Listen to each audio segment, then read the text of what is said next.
On September 20th, 2004, a 22-year-old woman is found murdered in the home of her boyfriend.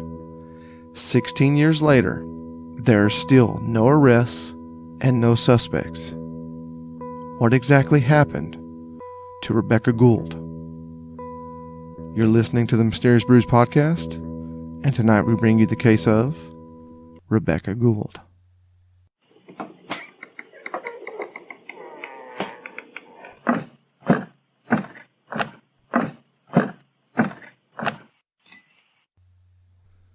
Welcome to a deep, dark, dank, obviously funny, and moist basement. Somewhere in the bowels of Georgia. Hello. It's been one of them days. No doubt.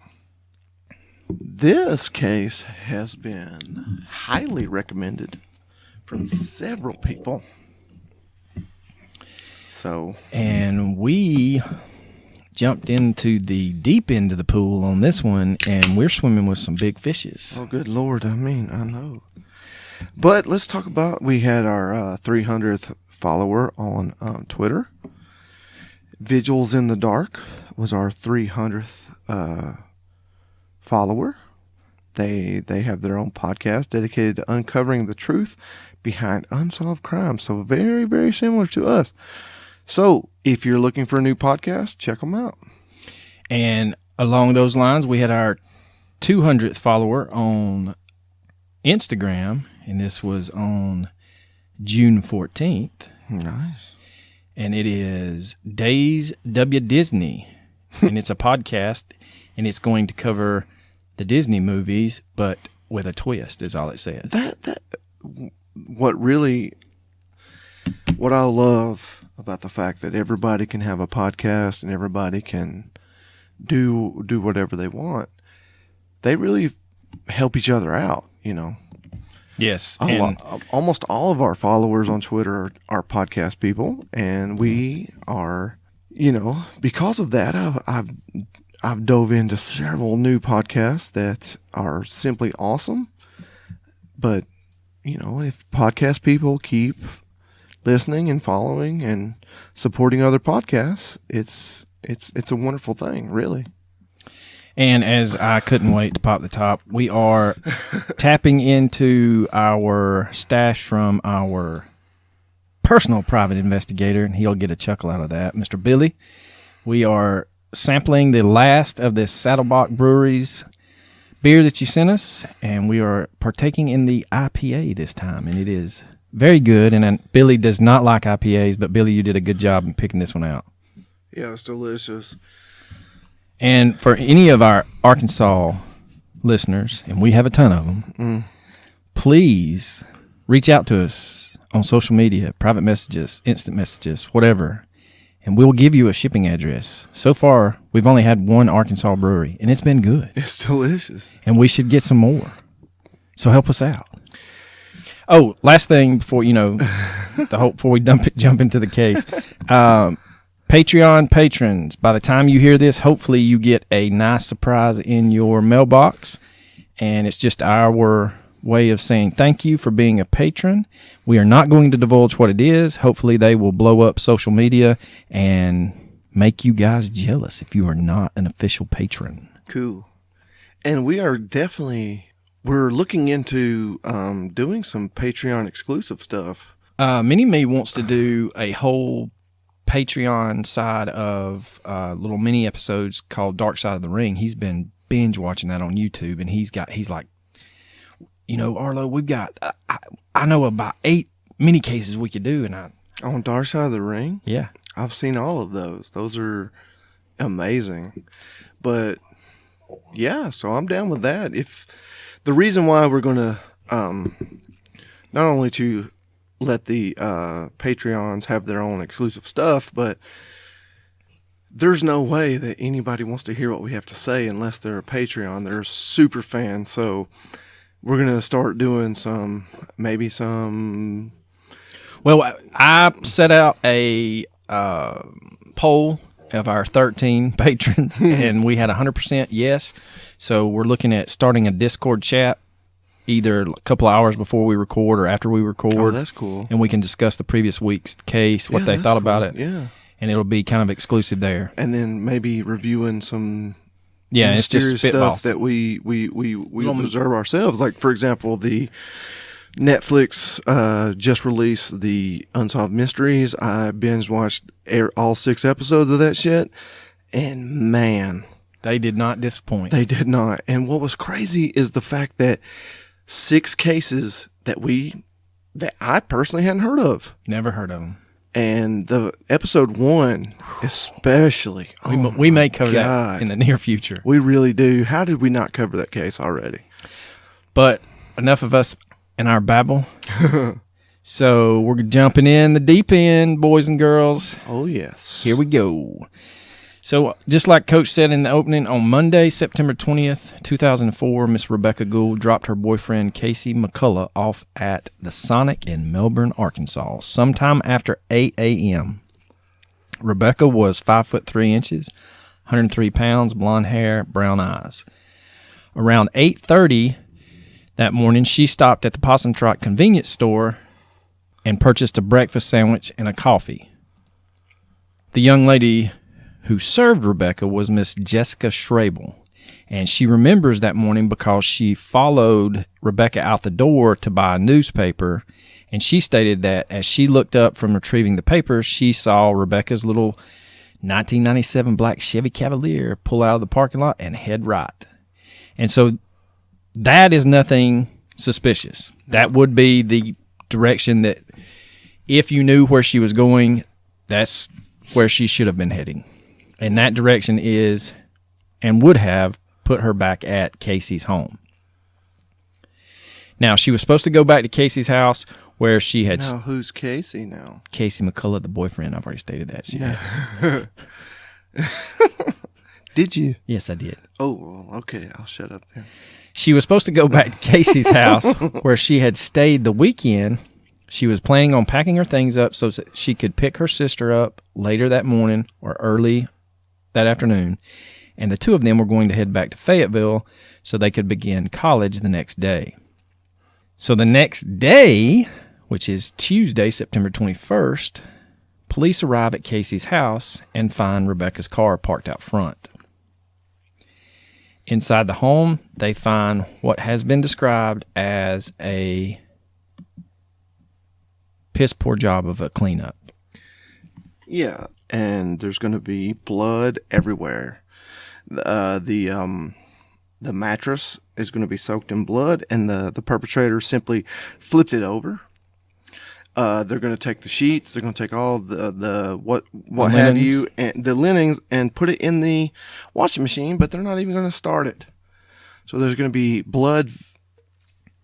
There's going to be a copious amount of blood found in the washing machine, and yeah, it was very piss poor job at cleaning up the scene. Now, law enforcement, to say they have tight lips on this case is an understatement. They have not released any facts, so conjecture abounds. But they would not state whether or not the sheets had actually gone through a wash cycle. Someone had tried to clean the floors, but traces of blood were discovered, as well as specks of blood on the baseboards and on the back porch. Rebekah's purse, her car keys, her cell phone, and her clothes were left at Casey's house. Her Pomeranian dog, Lady, was left apparently unharmed. The breakfast sandwich that she had purchased at the Possum Trot was found uneaten. That, to me, is the strangest thing. Like, seriously. The other strange thing is, Casey owned an upright piano, and there was a missing leg. And it is unclear to this day whether that leg has ever been found, whether it was collected by law enforcement, or none of those. So according to the Baxter Bulletin, and this is a headline, Gould was reported missing Tuesday morning at 8:30 a.m. and was reported last seen Monday about 4:45 p.m. on Highway 58 near Guyan. The Izard County Sheriff's Office conducted a massive manhunt for Rebekah. There were hundreds of volunteer searchers. Family members were plastering missing posters all over the county. And to say that Guyan is a small town is a huge understatement. Seriously. The population in 2017 was 86 people. Jesus. Now, that headline in the Baxter Bulletin that states that she was last seen on Monday around 4:45 p.m.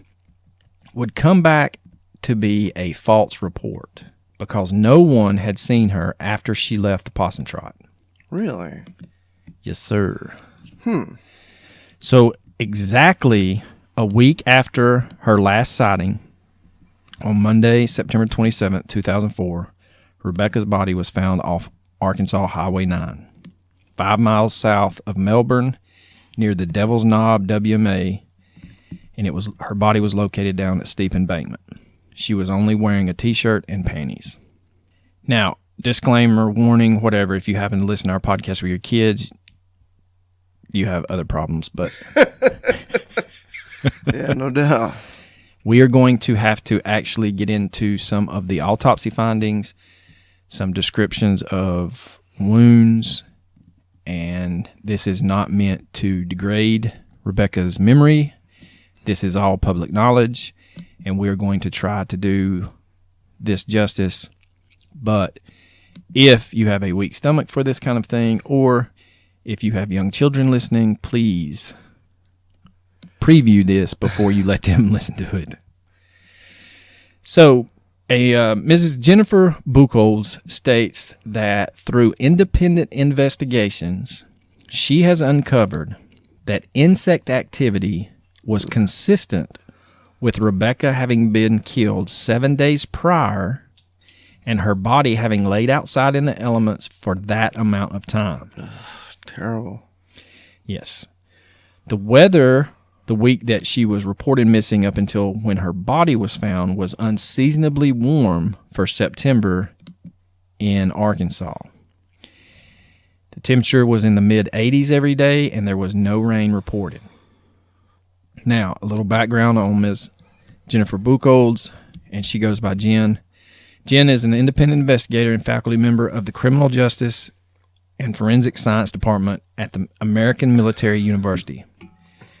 She is a former U.S. Army counterintelligence agent, a decorated veteran of the Iraq and Afghanistan wars, has worked for the Arizona Department of Correction and the Office of the Chief Medical Examiner in New York City. She wrote a multi-part series on this case, and you can find that at inpublicsafety.com. Now, the cause of death was blunt force trauma to the left side of the head, shattering Rebekah's nasal structure and leaving 5 fractures on the left side of her skull. There was no evidence of sexual assault noted, but due to decomposition, there was no way to determine if there were any defensive wounds or external bruising. Now we're going to talk about the means, the motive, and the opportunity. So we begin with the means. Her killer had to have a vehicle and a weapon. The vehicle, of course, is a no-brainer because her body was not discovered at Casey's trailer. And we refer to his home as a trailer. We refer to it as his house. It's basically a trailer. And we'll put a picture of this up on the website. The website, like we have a website. We're dreaming. We'll put a picture of his residence up on social media. Now, the killer would have had to be strong enough to drag her body out of the home, load her in a vehicle, and then unload it on the side of the highway. Or it may have been 2 perpetrators. I think the 2 perpetrators is probably the most likely scenario. Just for the fact that the way this occurred and everything that happened, 2 people is most likely, in my opinion. Now, the motive, which is probably one of the more difficult things to nail down, we know that it was not robbery because everything she had was still there. The only thing missing was her suitcase, and a piano leg. But was she targeted? Was this a case of a threat gone wrong? Was it a case of rage? Was it an argument gone wrong? We don't know. Lastly, we're going to look at the opportunity. If this was premeditated, then the killer would have had prior knowledge that A, Casey would be at work, and B, Rebekah would be by herself for a few hours that morning before leaving to pick up her sister. The crime scene would contradict a premeditation because it is half-assed at best. This leaves us with a killer just happening to find Rebekah at Casey's. Now, the murder weapon. What weapon was used to kill Rebekah? We don't know. And if we did know what weapon or what the weapon was, that would tell us a lot more about the perpetrator.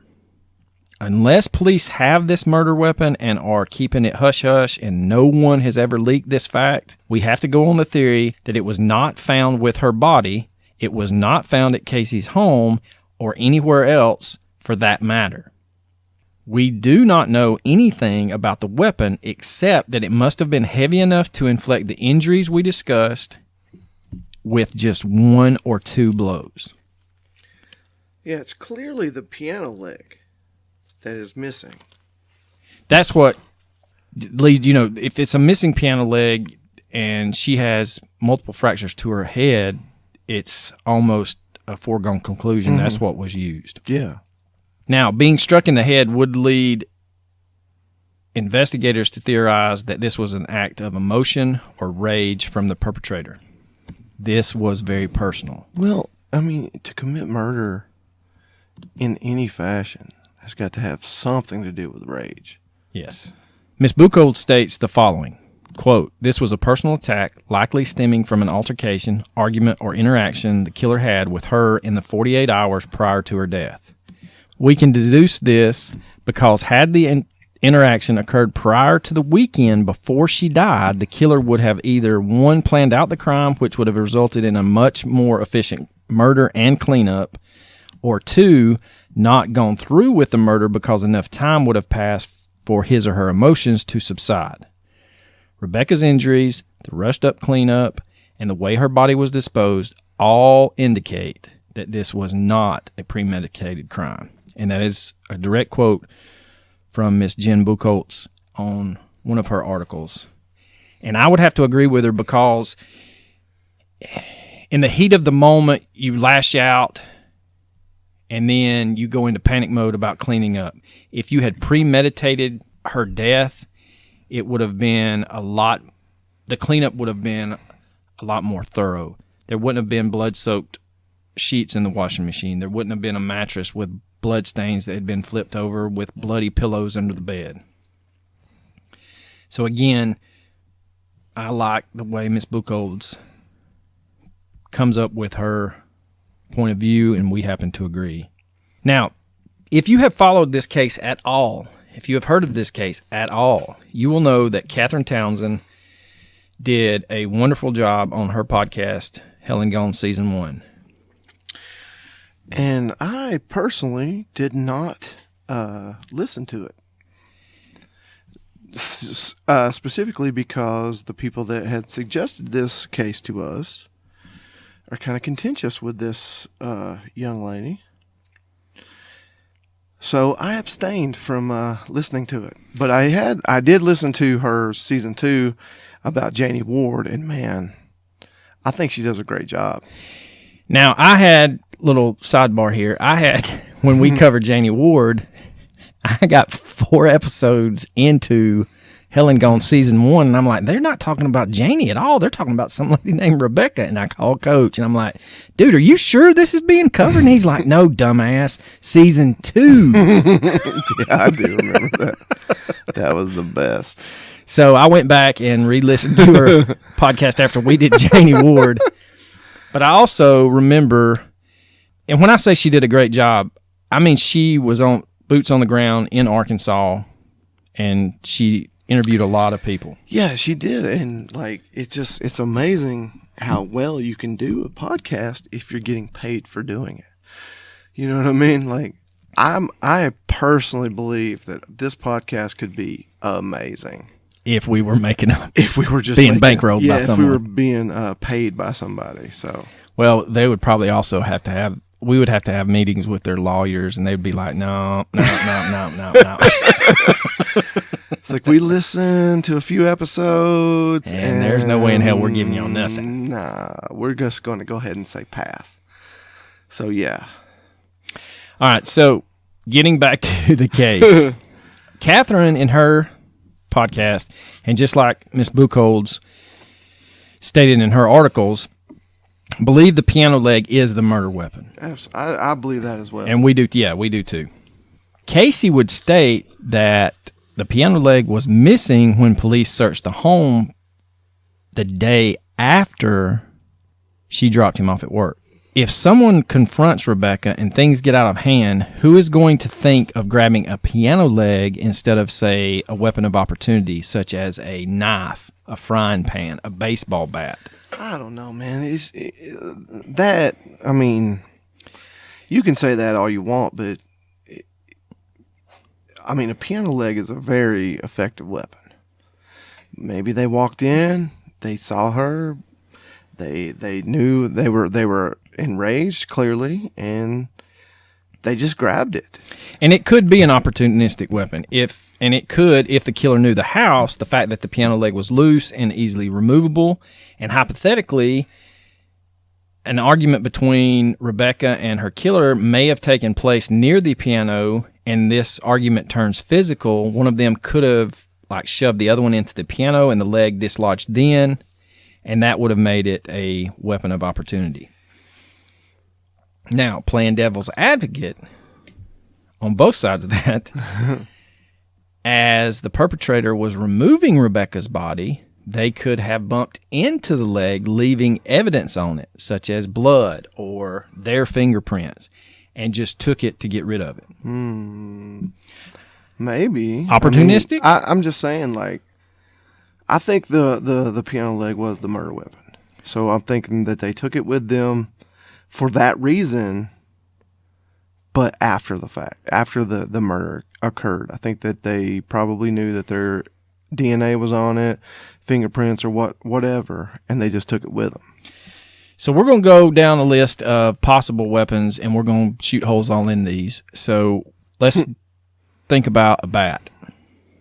Now, if a bat was used, the perpetrator would have either had to bring it to Casey's home, retrieve it from their vehicle as a means of threatening Rebekah, and then rage took over and it was used in the act. Again, that shows a little bit of premeditation, and we've agreed that it's not really premeditated. Well, we don't know that. Well, no, we don't know shit. Truthfully, we don't know shit about fuck, my man. But I don't think a bat was used. No. What about a gun?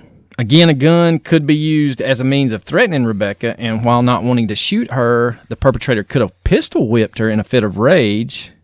But why is the piano leg missing if that's the case? Ms. Buchholz states that a handgun could have easily torn into the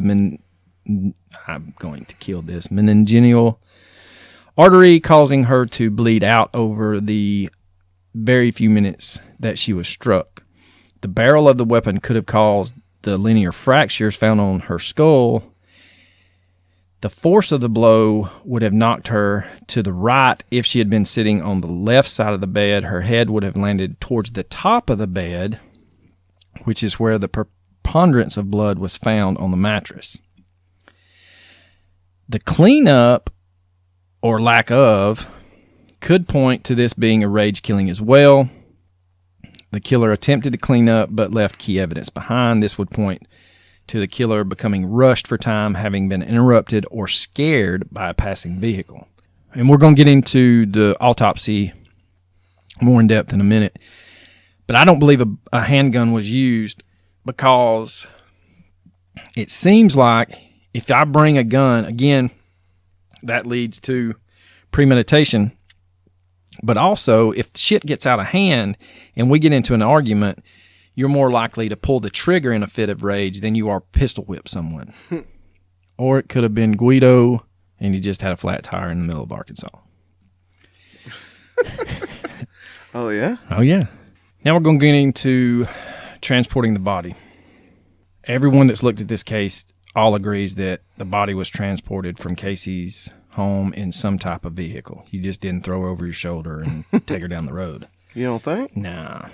Maybe. The killer, if we're going on a single perpetrator, would have had the strength to carry her out of the home, load her up, and then unload her on the side of Highway 9. If you look at a map of where Casey's home is located and the place that Rebekah was ultimately found, there is no logical reason as to why they chose that location. The killer would have picked that location due to it being some distance from their own residence. This would distance the killer from the body and place her where the perpetrator would not have to drive by the body in their day-to-day activities. And we'll get into more of this when we get into the geographical profile. But I like this line of thinking. If you've followed any of the behavioral science type stuff, they'll tell you that if you're going to dump a body, it's usually out away from where you would travel back and forth from it on your daily routine. Even serial killers place their victims outside their normal comfort zone, even if they revisit them. Now let's get into that disposal. The site suggests that the killer had no remorse and that Rebekah was equivalent to a bag of trash that they would throw down a hill. And unfortunately, that little pull-off on Highway 9 has what people have decided, or I guess decided, and people that are not from that area described as basically a place where there's old washing machines, there's old dryers, refrigerators. They just dump shit off the side of the road. The manner in which the body was found also leads credence to the killer placing her on the side of the highway and pushing her off the embankment. By disposing of the body in that manner, we can theorize that the killer did not care for Rebekah while she was alive and had zero remorse for killing her. Her body was not wrapped or covered. Most of the time, if you see a body that is covered after death or buried, that leads to a personal connection between the killer and the deceased. This is not the case here. The killer in this case was worried about being caught or discovered by a passing motorist. So it was as quick as they could get her body out of the vehicle and down that embankment. Now, Miss Jennifer Buchholz states that she believes the opposite of what we just theorized. She states, and she has gone down to Arkansas and she visited the disposal site, and we will put a picture of where her body was found in the highway, and you can get a better feel for this.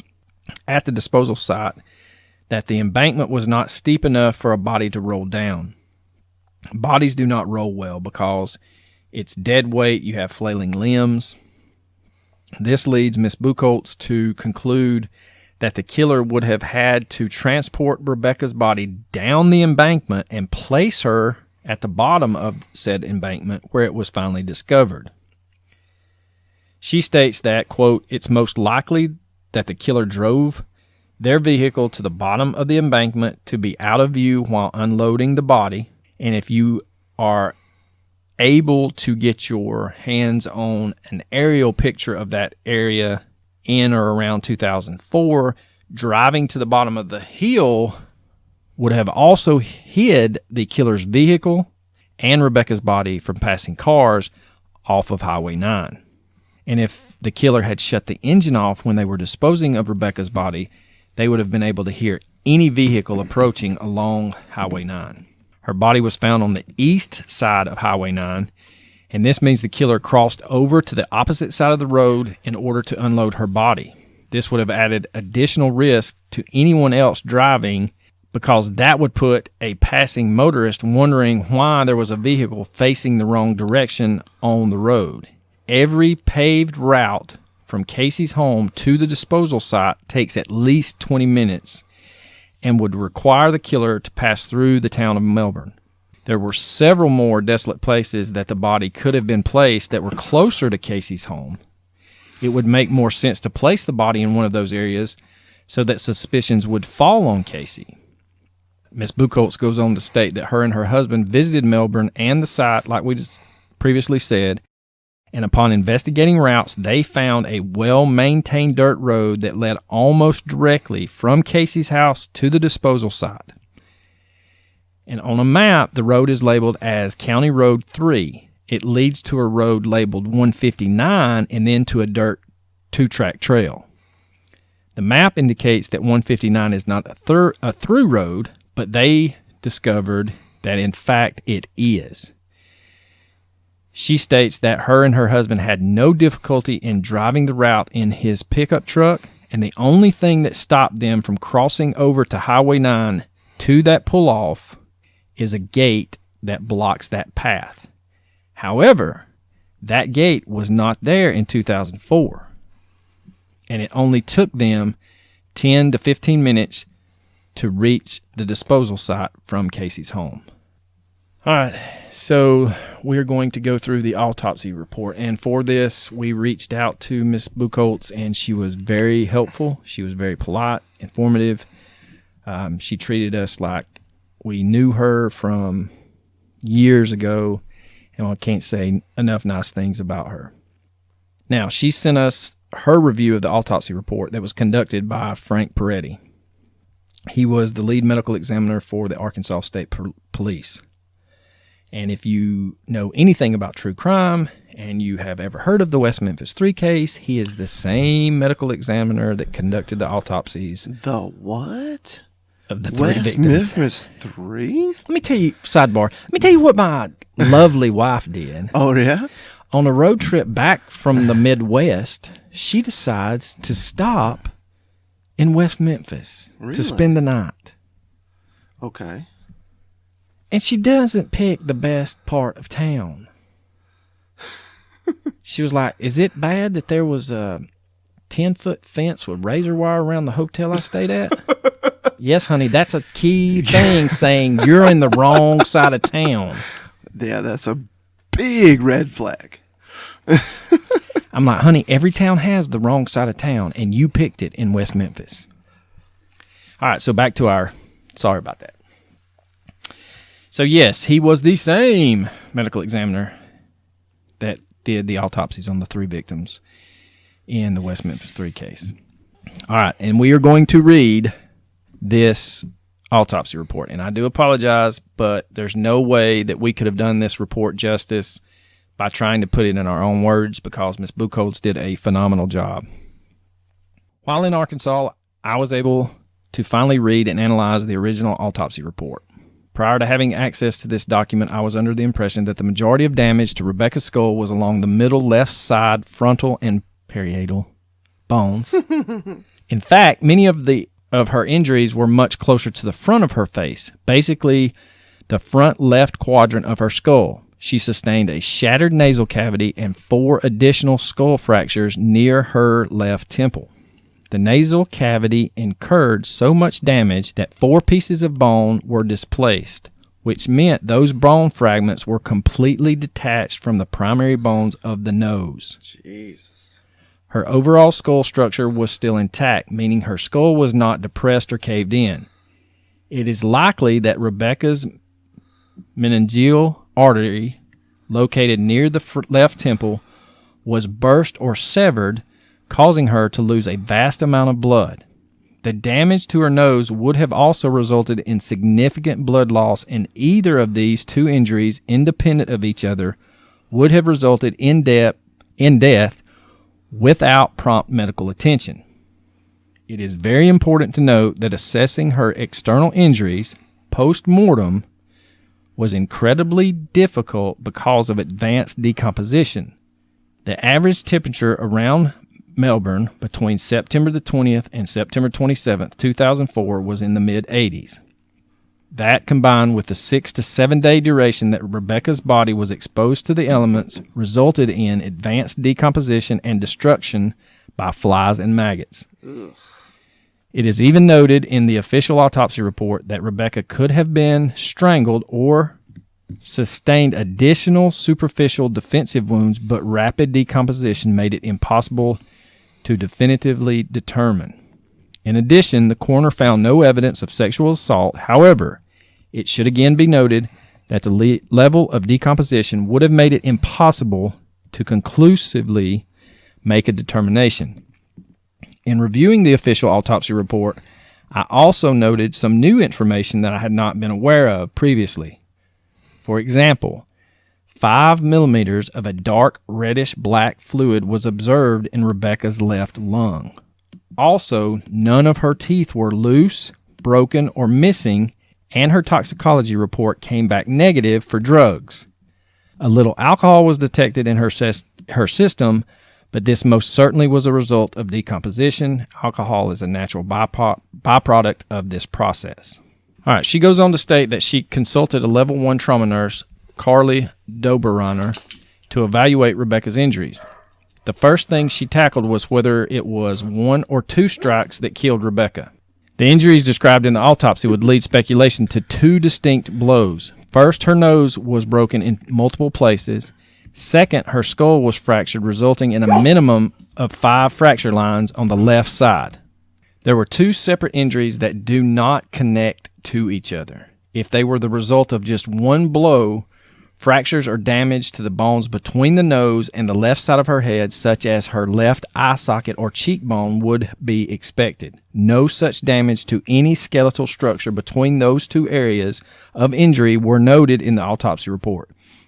It is likely that she sustained the blow to the nose first. This would have stunned her, resulting in her bringing her hands up to cover her face and turning to the opposite side of where the blow came from. If she was hit in the head first, it would be almost impossible to have a direct blow to the front of the nose. The blow to the nose would account for a lot of blood and could have caused problems breathing. The blow to her nose appears to have come directly from the front. This angle of injury sits at approximately 75 degrees from horizontal, downward to the left when looking at her face straight on. This suggests her killer was right-handed and swung the weapon at a 75-degree angle while standing in front and slightly to Rebekah's right. How far to the right is contingent on the length of the weapon and the length of the killer's arms. It is harder to decipher the angle at which the blow to the left side of her head was delivered due to incomplete descriptions in the autopsy report and without the photographs and x-rays of Rebekah's skull. It does appear that this injury is consistent with the one to her nose, as it has approximately the same downward angle from front to back. Now, basically, we'll put that in basement terms. It appears that from what we just read, and this is us trying to break this down, it appears that either Rebekah was standing up and sat down on the edge of the bed, and that is when she was struck and at a downward angle, because she was only 5'3". Unless her attacker was the same height, it would have been a more horizontal blow instead of the 75-degree downward to the left. Now, I do like the fact that she ties this first blow to her nose, because it makes sense that if you don't see it coming and you reach down and grab that, let's just go ahead and say the piano leg, and you hit her in the face right square in the nose, it's going to shatter her nose. It's going to stun the shit out of her. But it's as much force as they said that it happened. She has 5 pieces of bone that probably went into her airway. And probably, she's choking. Yeah, like. And then she's going to raise her hands up in front of her face and curl away from where the blow came from, which leaves her left side of her skull exposed. And that's when the second hit came. That makes sense. And I do like the fact that they tie this together, because the eye socket and the cheekbone is not broke. Because if it was one humongous forceful blow, it would have shattered her nose, her cheekbone, and that eye socket. Yeah, absolutely. So I do like the fact that she goes and she gets some outside source to look at this. And I will say this case and researching this case, I have a new found respect for all of the professionals that were consulted in this case, the amount of knowledge that they possess just to be able to look at an autopsy report without seeing x-rays and determine these kind of things is phenomenal. Because like I said earlier, I had listened to Helen Gone season 1 halfway through it by mistake. By accident. Yeah. And I never, and this is not a slight on Catherine Townsend at all. I just personally, when listening to, and I do this with all other cases, I don't find myself. It sounds like a slight. No, it really isn't. It is. No, it's not. I don't find myself trying to figure out when you read something, well, that they were hit twice in the skull or twice in the head, and the nose was broke, and the right side of the head was caved in. I don't find myself until this case, after reading this, trying to picture which way they were swinging. This is a great thing that they did. Mm-hmm. Again, it's not a slight, Miss Townsend. It is. And she was so nice to us. She is a very nice lady. And you? No, I've not. It is not a slight. Completely insulted her. Okay, so let's get back to it. I have not insulted her. The blow to her nose appears to have come, like we said, directly from the front. This would account for no visible defensive wounds on her body because she was taken by surprise. I think that's 100% accurate. Now, we do have to take in consideration that her body was found in an advanced state of decomposition, which prevents anybody from knowing for sure if she had defensive wounds. But there were no bone bruises or internal injuries that may have indicated she raised her arms against the weapon as it was swung. Again, it ties directly to she was taken by surprise and off guard that anything was about to happen. The lack of defensive wounds also would lead credence to the killer striking quickly, making sure Rebekah had no time to react. And it's probably, I would say on a scale of percentage-wise, I would go as high as 60%, that this strike probably occurred one-handed to keep her from seeing you reach down and grip something like a piano leg with both hands. Okay. Now, if the killer had used both arms to swing the murder weapon, it would have taken at least a second or two longer to set the swing up, which would have forewarned Rebekah that something was about to happen, and then she could have either laid over on the bed, put her arms up, jumped back, any plethora of things that could have happened. A swing with two hands probably would have resulted in more horizontal injuries as well, and not at the 75-degree angle. Now, without knowing the length and weight of the weapon or the strength and the hand-eye coordination of the killer, it's impossible to dismiss the possibility that the killer used both arms to swing. However, the evidence that we have suggests it is most likely that Rebekah's killer delivered two very quick blows in succession with just their right hand. Mm-hmm. This would account for her lack of defensive wounds, the 75-degree angle of the injuries, and the angle of attack and the veracity of the wounds would not lead to a conclusion of an accident. This would not be...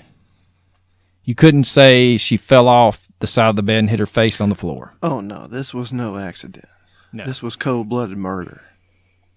While the injuries are consistent, and we're trying to do our due diligence with the piano leg, it is also consistent with a baseball bat, a tire tool, a beer or a wine bottle, or even a towel rack. Because since we do not have the actual come on, man, autopsy report, the measurements, the x-rays, But This was not a beer bottle. what we can say is the angle and the location of her injuries would indicate that the weapon that was used was cylindrical or round, Ooh. which leads us more to the... Piano leg? Yes, Maybe? very good. Ding, ding, ding. You win Final Jeopardy. If, say, a 2x4 was used, No. the injuries would have been very different. Now, the nose injuries could have come from a forceful punch to the face, but the side of the skull injuries would require so much force that the killer would have fractured their hand. I would even go out on a limb and say that the killer would have fractured their hand with that much force to a punch to the nose. I mean, you're talking about absolutely shattering her nose. Now, I know she's 5'3", 103 pounds, soaking wet. But that doesn't change the physics. the biology of her nose just because she's a small person. Well, and it would also, that's going to be real easy to find somebody with a fucked up hand. Agreed. And in the town of Melbourne, it's going to be real easy for someone to go, well, I saw Jimmy yesterday pumping gas and he had his hand fucked up. We don't have that in this case, boys and girls, because a hand wasn't used. All right. So, back on track. The injury to the nose would have led to a tremendous blood loss, but not enough to result in death. It is probable that a secondary effect from the blow to the side of her skull led to her death. This would result in it being more likely that the middle meningeal artery was damaged or ruptured internally, resulting in the blood being contained within the skull. The skull, unlike tissue, is not able to expand. However, the brain is composed of tissue and is compressible. As the space inside the skull fills and blood continues to pump out of the ruptured vessels, the increasing amount of blood begins to place pressure on the brain. This compresses the brain and forces it into an unnatural shape and space. If the pressure is not relieved, the brain areas that control breathing and heart function would have been affected. Now, warning again, and if Rebekah's family happens to find our little bitty podcast, please know, I mean no disrespect, this is just the facts. Unfortunately, Rebekah probably did not die immediately after being hit. Neither of her injuries would have been life-threatening if she was taken immediately for medical treatment. It's very likely she continued to live for several hours after her killer struck her in the head.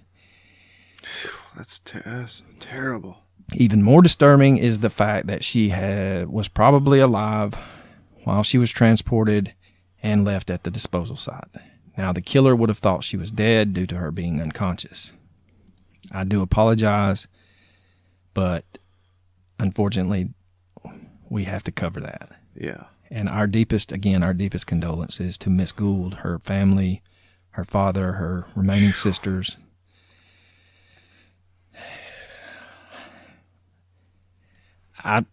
Sidebar, her picture, while I did not know Rebekah, I've taught 20 Rebekahs.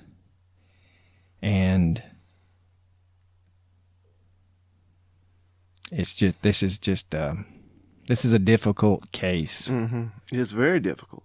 She was definitely like the typical all-American girl, you know. She was spunky. She wasn't going to back down from a fight. I have a lot of respect for Rebekah that I've never met. Mm-hmm. For someone her age, you know, to start going to college, trying to get her life right, you know, making a move to change her path, and then for her life to be cut so short is so sad. We should do like happier mysteries. Yeah, I'm gonna go home and watch like Bugs Bunny, the real Bugs Bunny. So Elmer still has a gun. Oh Jesus! Yeah, can we like make it where like Mysterious Brews covers like happy cases? Because this one is not. No, this one is gonna result in me pounding some liquid encouragement. Yeah, this one's terrible, man. All right, back at it. Fluid in Rebekah's lungs. We talked and just briefly mentioned in the autopsy summary that there were 5 milliliters of a reddish-black fluid in Rebekah's left lung. Jesus. This fluid was blood, and the reason it was partially black is because of the long passage of time between her death and when her body was found. Over time, as blood coagulates and ages, it takes on a much darker shade. There are 2 reasons as to why blood was in Rebekah's lungs. 1, blood from her nose injury drained through the nasal cavity down her airway and into her lungs. Or 2, she aspirated blood before she died. Aspiration refers to the breathing in of a foreign material. In this case, would have been fragments of her nose, and aspirate into only one lung. Good Lord. Yeah. All right. Not a pleasant way to go. No. Let's just put it that way. Now, let's dispel this CSI. We're going to stick a meat thermometer in your liver, and we're going to get exactly the time of death. That does not happen. Time of death is hard to determine. Yeah, it very much so. Even if they happen up on the body quickly, they cannot pinpoint an exact time of death. Now, there was an independent review of Rebekah's autopsy arranged by one of her family members a couple of years ago that stated that they did an average age of the maggots that were found on her body to be approximately 6.25 days. And this would match up with her death occurring on that Monday, September the 20th. This also puts to bed the rumor that Rebekah's body was stored in a car trunk or other enclosed area prior to being moved to the dump site. If this had been the case, the size of the blowflies and maggots would be much smaller because it would have taken longer for those flies to access her body. Now, the toxicology report came back negative for drugs and only a trace amount of alcohol, which again we stated was a byproduct of decomposition. However, there was a 7-day gap between her death and when the fluid around and in her lungs were tested for drugs. Because of this long period of time, the results may have been unreliable or inaccurate. The takeaway is that we cannot know for sure whether there were drugs in her system or an atypical amount of drugs were in her system. Even if we had toxicology results that were 100% accurate, it would not affect the manner of her death, which was homicide. So, what does all this mean? We've gone all through the autopsy report. We've talked about toxicology. We've talked about time of death. The valuation of the autopsy report supports the theory that Rebekah knew her killer. Since we have shot down the theory that she was asleep at the time of her attack, she likely interacted with her killer wearing just a T-shirt and the underwear that she was found in. Well, unless that they dressed her in that post-mortem, which is possible. With that much blood, it's going to be I mean, hard to not do. likely. No. Yeah, it's not likely. No, but I likely, understand. Yeah, I know where you're coming from. Yeah. But this does lead credence to, and we kind of talked off air, if she heard or saw a stranger coming up to the trailer, she would have put on more clothes. Mm-hmm. I agree with that. Her killer was probably not a stranger. It was probably someone she trusted and allowed to get close to her and didn't feel embarrassed talking to or interacting with just a T-shirt and panties on. The actions in which her killer took the murder are also indicative of a personal relationship. A stranger with no ties to Casey's house or Rebekah would not have A, attempted to clean up the house, or B, dispose of the body because they would be at risk of being discovered. There had to be a very strong motive to move her body from Casey's home. It is likely the killer felt leaving the body at the crime scene was a bigger risk than moving it, and that leaving it would point to them as the primary suspect. The conclusion drawn from the autopsy that Rebekah likely suffered 2 blows to the head is a crucial part of proving the killer's intent. When a victim suffers only one head injury, it could indicate the attacker did not mean to kill her. This does not appear to be the case in Rebekah's attack. Rebekah's killer made a conscious decision to hit her 2 separate times in the head. No matter how short the length of time between the blows, the killer could have chosen not to deliver the second hit. Even after the second hit, they could have rushed Rebekah to the hospital, and she would have likely lived. The killer wanted Rebekah dead. Clearly. We are now going to dive into the geographic profile. Oh, what? Geographic profiling, Coach, is dealing with murder or serial murder, and it examines patterns between where victims are abducted and where their bodies are found. Geographic profiling helps investigators identify possible suspects by making logical deductions about where they reside. Okay. Although it cannot pinpoint a particular individual or an exact address, it can assist investigators in narrowing down the potential suspect pool and the area or neighborhood where said suspect may live. While geographic profiling is most commonly used to investigate serial crimes, it can also be applied to cases involving a single murder. For example, most killers will not dispose of a body in close proximity to their residence or their place of work. Instead, perpetrators seek out a disposal site that they believe appears out of the way and disconnected from their daily life.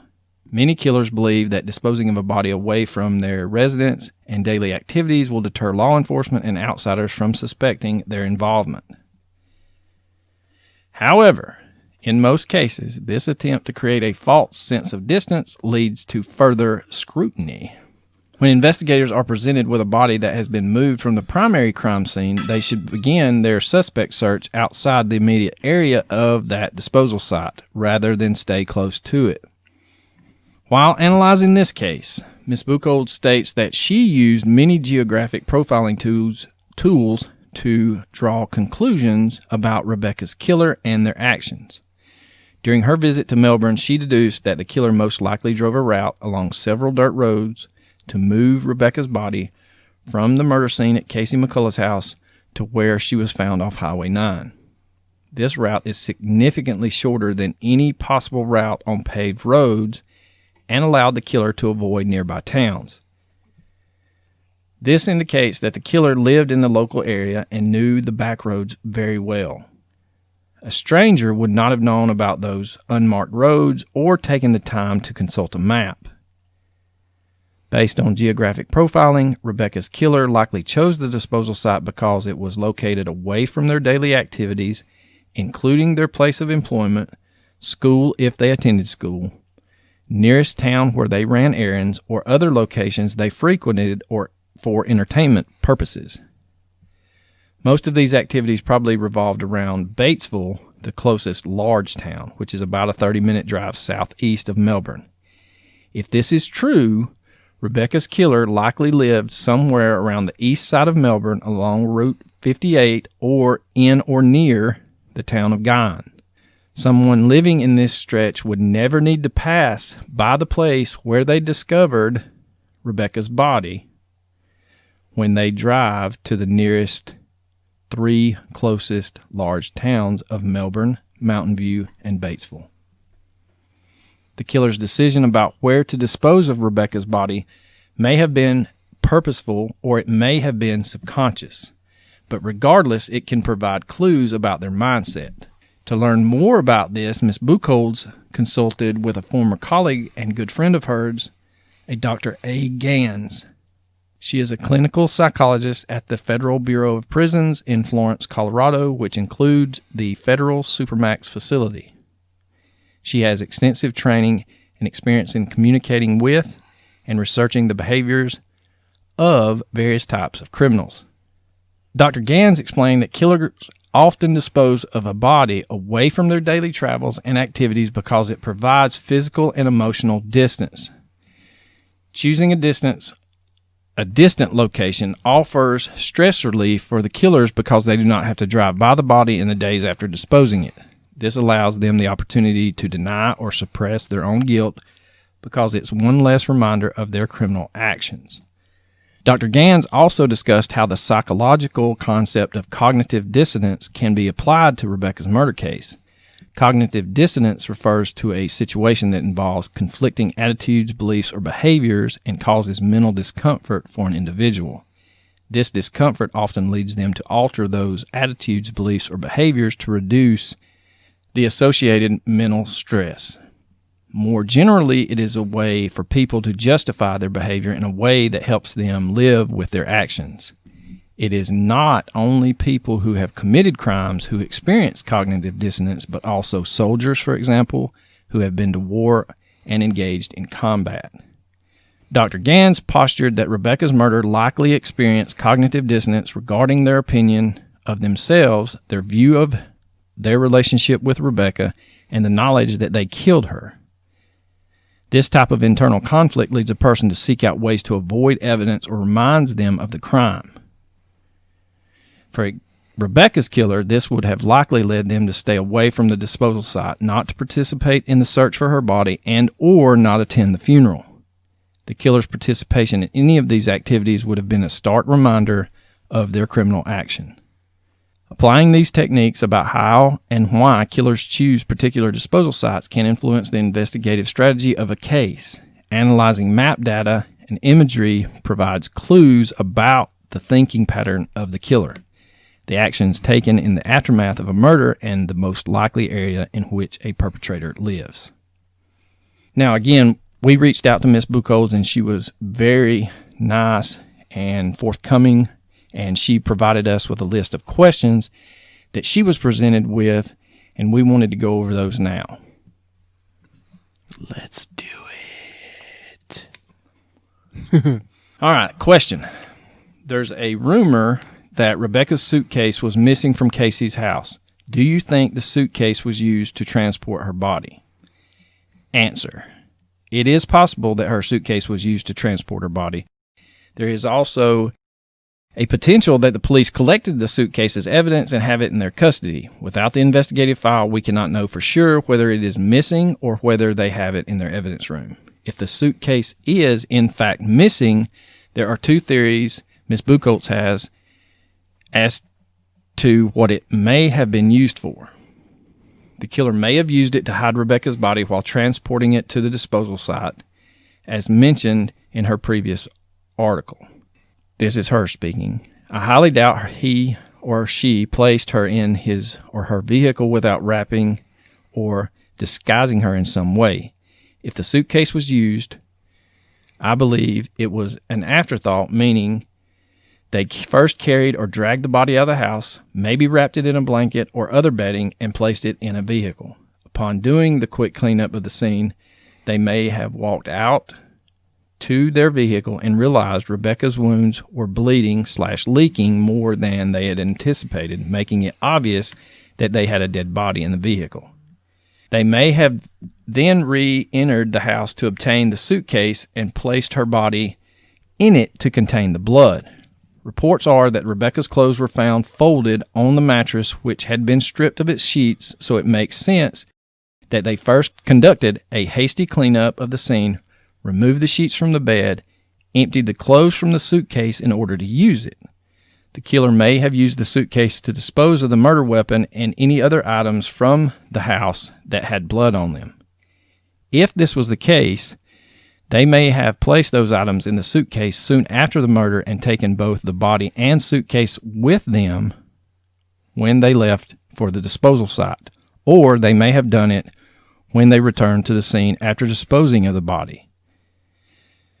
I lean toward the latter theory to the fact that bloody pillows were found under the bed. This indicates to me that the killer placed them there temporarily with the intent of disposing of them later. With the pillows being out of sight, they likely forgot about them when they returned to the scene, which is why they were found by law enforcement. Had they used the suitcase to dispose of evidence around the same time as disposing of the body, it follows that they probably would have placed the bloody pillows into that suitcase at that time. There would have been no reason to hide them under the bed. Question: do you think there were more than one person involved in Rebekah's murder? I personally do. Yes. Answer. Although we can't know for sure, I do not think it's probable that a second person assisted in either the murder or the cleanup of the scene. The injuries to Rebekah are indicative of 2 blows from one person in quick succession. If there were numerous areas of injury on different parts of her body, and which indicated more than one type of weapon was used, this would increase the likelihood of involvement of a second person. However, the autopsy report does not support that theory. Additionally, if there were 2 people involved in the cleanup at Casey's house, I believe they would have done a much more thorough job.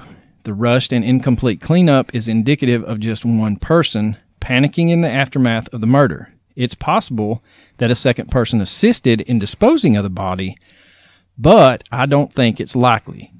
If the killer didn't have enough time to move the body, they could have called someone they trusted to do it for them. However, this would have been a very risky move, requiring them to admit to murder and trust that the other person would agree to help move a body and then keep this secret for 16 years. Well, you'd help me move a body, right? Yeah, no question. But unfortunately, as we've discussed before, the old saying goes, 3 people can keep a secret. If 2 of them are dead. So that's a good point. Involving someone else would also make that person an accomplice and put them at greater risk for potentially being arrested and criminally charged. Well, no doubt. That's a fucking no-brainer. And this is Ms. Buchholz again stating, I doubt the risk associated with being an accomplice is one many people would be willing to take. Okay. Well, I changed my mind then. There was just one person involved. Now, this is another question. I apologize. Question. If the piano leg was not the weapon, why was it not at Casey's house after the murder? That was the weapon. I don't care. You're not going to convince me otherwise. Yeah, me either. That was the weapon. Yeah. Answer. The piano leg may very well be incidental to the murder and have nothing to do with it. Though it appears to be missing, we still do not have confirmation that the Arkansas State Police have it in their custody. It's possible the piano leg was used for some other purpose, such as propping open a broken screen door. No. The killer may have also decided to dispose of the piano leg if somehow it got Rebekah's blood on it, perhaps during the cleanup of the crime scene. There are many reasons why the piano leg may be missing. Yeah, many reasons as in it was used to kill her. Yeah, exactly. Question. Rebekah suffered 2 separate injuries to the head. If the killer wanted her dead, why did they stop at 2 blows? This is a very good question. Well, because that's all it took. Jennifer states that this question has plagued her as well. Okay, the most reasonable answer that she can come up with is that the weapon broke. However, there are other possibilities. For example, it's possible the 2 blows were indicative of a repetitive movement the killer often engaged in, such as driving in roofing nails. 1 blow to set the nail, the second blow to drive the nail in. Or the killer could have simply regained control of themselves after delivering the 2 quick blows. While this last scenario is possible, it seems unlikely to Miss Buchholz, especially because they chose to let Rebekah die instead of seeking medical attention. Some people have hypothesized that the amount of blood gushing from Rebekah's nose startled the killer, causing them to stop hitting her. I honestly think they only hit her twice because that's all it took. That's my opinion. Jennifer finds that last scenario unlikely because if Jennifer is correct that the 2 blows were delivered in quick succession within seconds of each other, blood would have only just started to flow. It would not yet have made a large enough mess where the killer would be concerned about the cleanup. Oh, that's fair. Question. Did Rebekah's stomach have any food in it? Answer. The only noted content in her stomach was a small amount of brownish fluid, which would lead to the coffee that she purchased, in my opinion. This may have been by a byproduct of decomposition process, or she may have drank some coffee before she died. That leads me to the question about the breakfast sandwich. Was that she didn't eat it? No. Was that for someone? Did she purposely buy that for someone else to consume, and that happened to be the killer. Yeah. Mm-hmm. Question. On the Helen Gone podcast, it seems like a lot of witnesses can't remember much about the weekend before Rebekah's death or the day of her murder. Is that normal after 16 years? Answer. I love this answer. In quotation marks, normal is a subjective term, and is different for every person. However, statistically speaking, most people remember the details surrounding a traumatic event, such as a car accident, a natural disaster, or a death of a loved one. Though memories fade over time, Ms. Buchholz has found that most people can still remember intimate details relevant to a tragedy. Ms. Buchholz states that she has a great deal of training and experience interviewing and interrogating individuals, which includes analyzing their body language and word usage. Throughout her career, she has found most people who, quote, can't remember are trying to distance themselves from an event. Sometimes they know they told a lie in the past, but can't remember the details of that lie. As a result, they say, quote, I can't remember, to avoid tripping themselves up and exposing their lie. It is important to note that it is significantly easier to remember the details of the truth even after 16 years than it is to remember a made-up or falsified story. I don't know, man. That's just... I don't know. Perhaps they didn't really know that it was going to be a traumatic event. You know what I'm saying? Like, who really recalls things just offhand? It's been 16 years. You're going to forget something. Question. Do you think the killer has confessed to a friend or family member about the murder?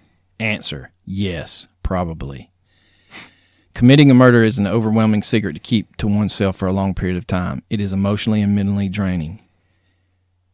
Jennifer expects the killer has been consumed by their deed, and the strain of acting normal whenever the topic is brought up has probably become increasingly difficult over time. They likely told someone at least part of the story at some point. I agree with that. Doing so would have brought some temporary emotional relief, knowing they were not the only one carrying the burden. I agree with that too. Question. What are the requirements for a homicide case to be designated as a, quote, cold case versus an, quote, open case? Answer. Unfortunately, Arkansas has no, quote, cold case or, quote, sunset clause covering the official status of unsolved homicide or the release of investigative files associated with those unsolved criminal cases. Therefore, an unsolved homicide can remain, quote, open indefinitely. In most jurisdictions, an unsolved case is eventually designated as, quote, cold, which allows at least parts of the investigative file to be released. In Phoenix, Arizona, for example, unsolved murders are automatically transferred to the cold case unit after 1 year. Similarly, in Houston, Texas, a case is designated as, quote, cold after 3 years. Question. What information do you expect is in the actual investigative file? Answer. Ms. Buchholz expects the following is in the file. 1. Statements from all suspects, persons of interest, the responding officer, and witnesses. 2. Recordings and transcripts of interviews and interrogations of said persons of interest. 3. Photos and sketches of the primary and secondary crime scene. 4. Photos and forensic results from the analysis of each piece of evidence. 5. Photos and x-rays from the autopsy. 6. Information confirming the alibis of those who have been cleared. 7. Photos of the hands of all persons of interest as well as any other noted injuries on their bodies. 8. Phone records of persons of interest in the Sonic restaurant in Melbourne. And finally, video footage from the Possum Trot convenience store where Rebekah was last seen alive. Yeah, I would definitely want to see that footage. I want to see the witness statements. Yeah, I want to see a lot of things, but... we ain't pretty. No, we are not. Question. Why do you think the Arkansas State Police is refusing to release the investigative file? Answer. This would require wide speculation on Ms. Buchholz's part, which she is unwilling to do. The Arkansas State Police is within their rights to maintain privacy over the entire investigative file. However, the rationale for doing so is quite weak after 16 years. They continue to designate Rebekah's murder as a, quote, active case, but it does not logically meet that standard. Unless the killer comes forward with a confession or someone presents information leading to the whereabouts of the murder weapon, there is no more evidence to collect or analyze. Any forensic evidence collected within the first few days after the discovery of the primary crime scene and then the following week when Rebekah's body was found. Conducting witness interviews are essentially fruitless at this time. Miss Buchholz, does not know why the Arkansas State Police does not want the public's help in bringing justice for Rebekah, especially since that is probably the best chance they have to uncover any pertinent or relevant information.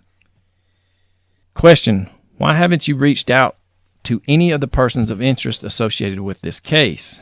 Answer: at this time, 16 years, memories fade and change, and people can convince themselves of, quote, facts that never happened.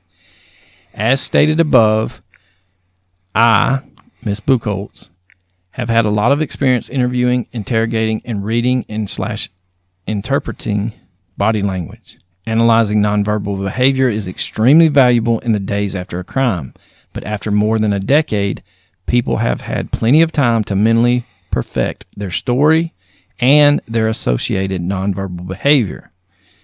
She also heard many people's accounts of events when they spoke on Miss Townsend's podcast, Hell and Gone. There was no need for her to replicate Miss Townsend's hard work and efforts. Agreed.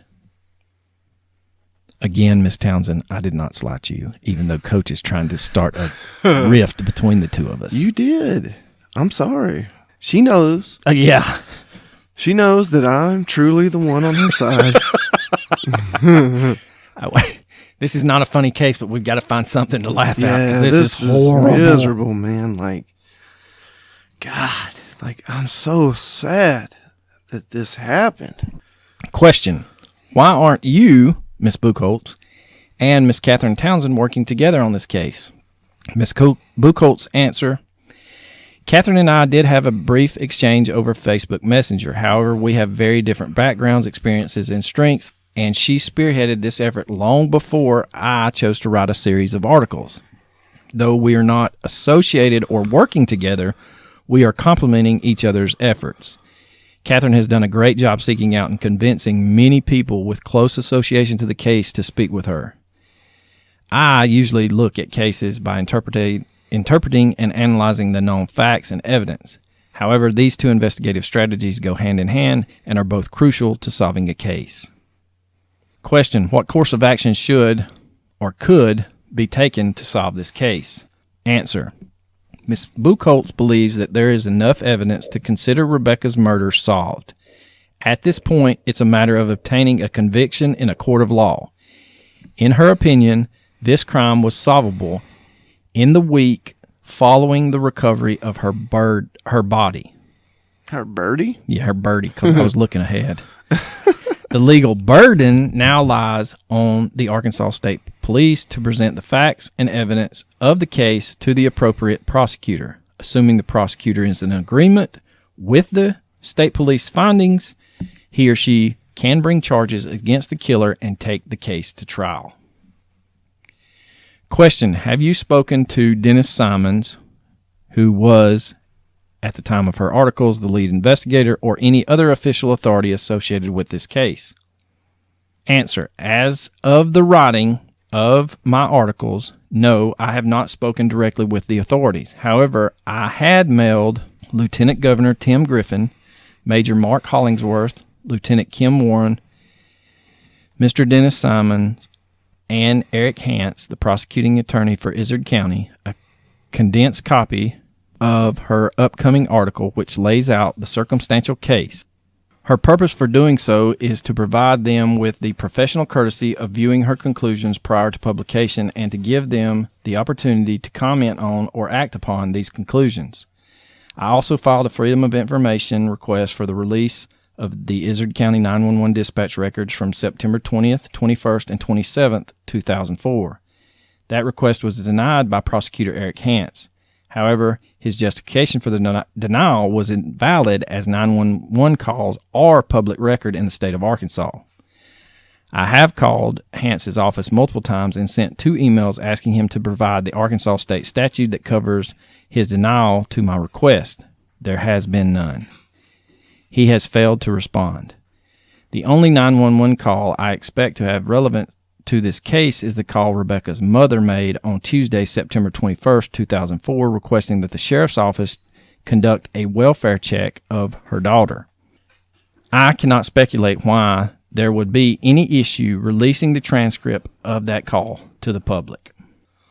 Question: what can the public do to help close this case? Answer: the best course of action is to get in contact either by phone or by writing a letter with those who have the authority to take official action. Those people include Eric Hance, the prosecutor who has the authority to bring charges, Major Mark Hollingsworth, the head of the Arkansas State Police, and or Tim Griffin, the Lieutenant Governor of Arkansas. Ms. Buchholz would like to note that Mr. Griffin has been privy to the efforts of Rebekah's family to get this case solved and has provided them with positive feedback and responses in recent months. She has encouraged people to voice their dissatisfaction about the handling of the case and apply pressure to the authorities on requesting that 1, criminal charges be brought, or 2, the investigative file contents be released to the public. Now we're going to get into Ms. Buchholz's circumstantial scenario. And this is her opinion, and she states that over and over again in her articles.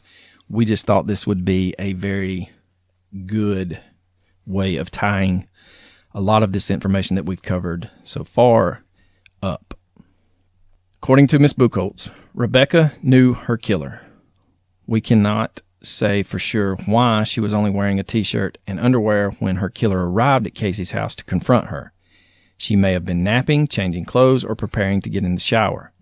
The assumption that she did not scramble to put on pants when her killer arrived is an important indication that her killer was probably someone she knew well and trusted. Many have speculated that Rebekah and her killer engaged in a verbal argument the morning she was murdered, before she stopped at the possum trot.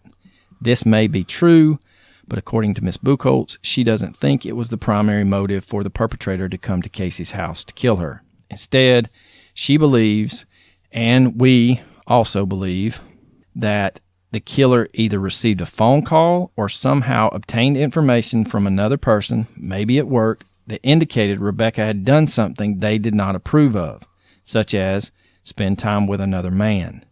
Maybe she had become intimate with someone new, or maybe she had simply been seen with another man and that information was relayed to her killer. Whatever the motive was, it was something that flipped a switch in the killer's mind and sent them into a rage.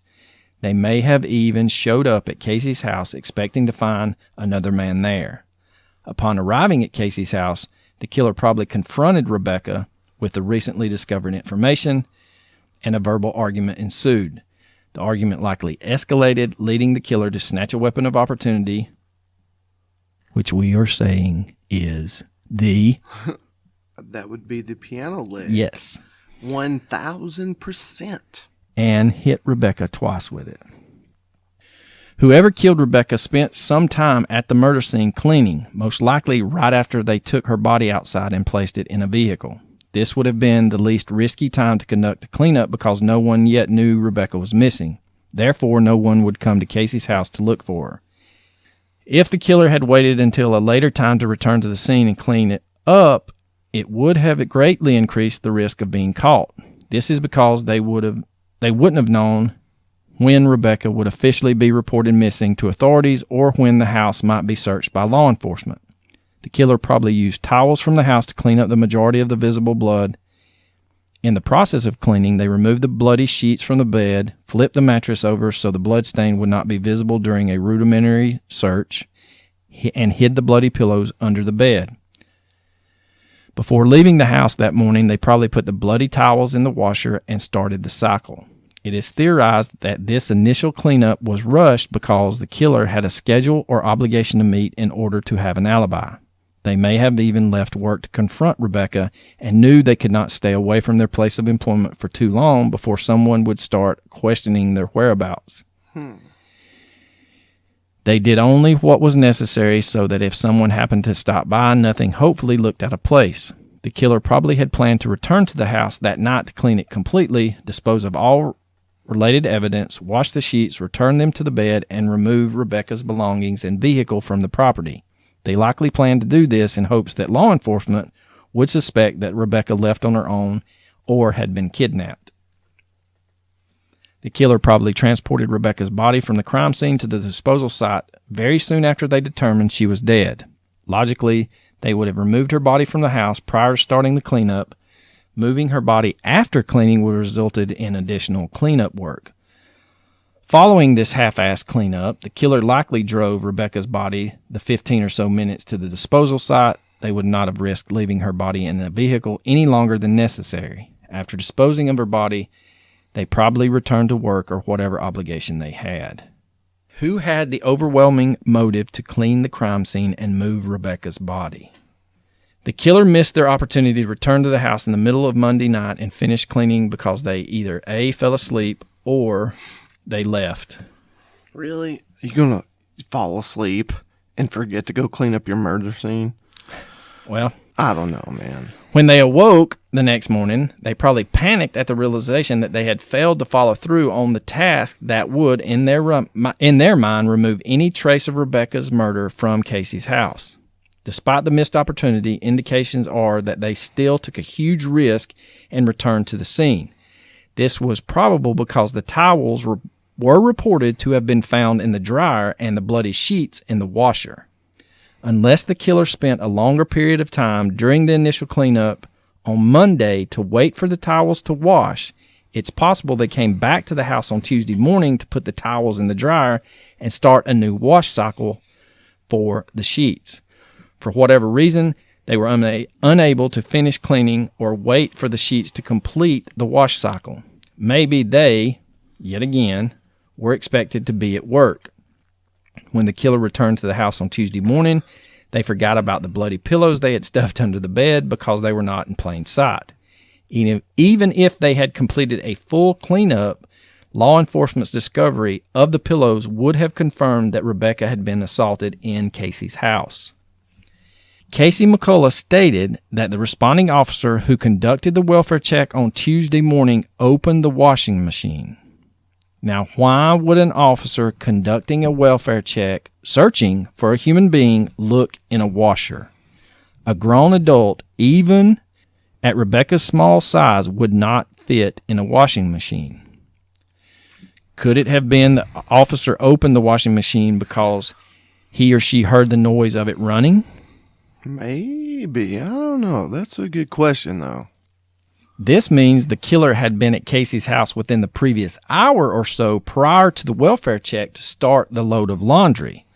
The killer did this because all reports indicate that the sheets from Casey's bed with Rebekah's blood on them were found in the washing machine.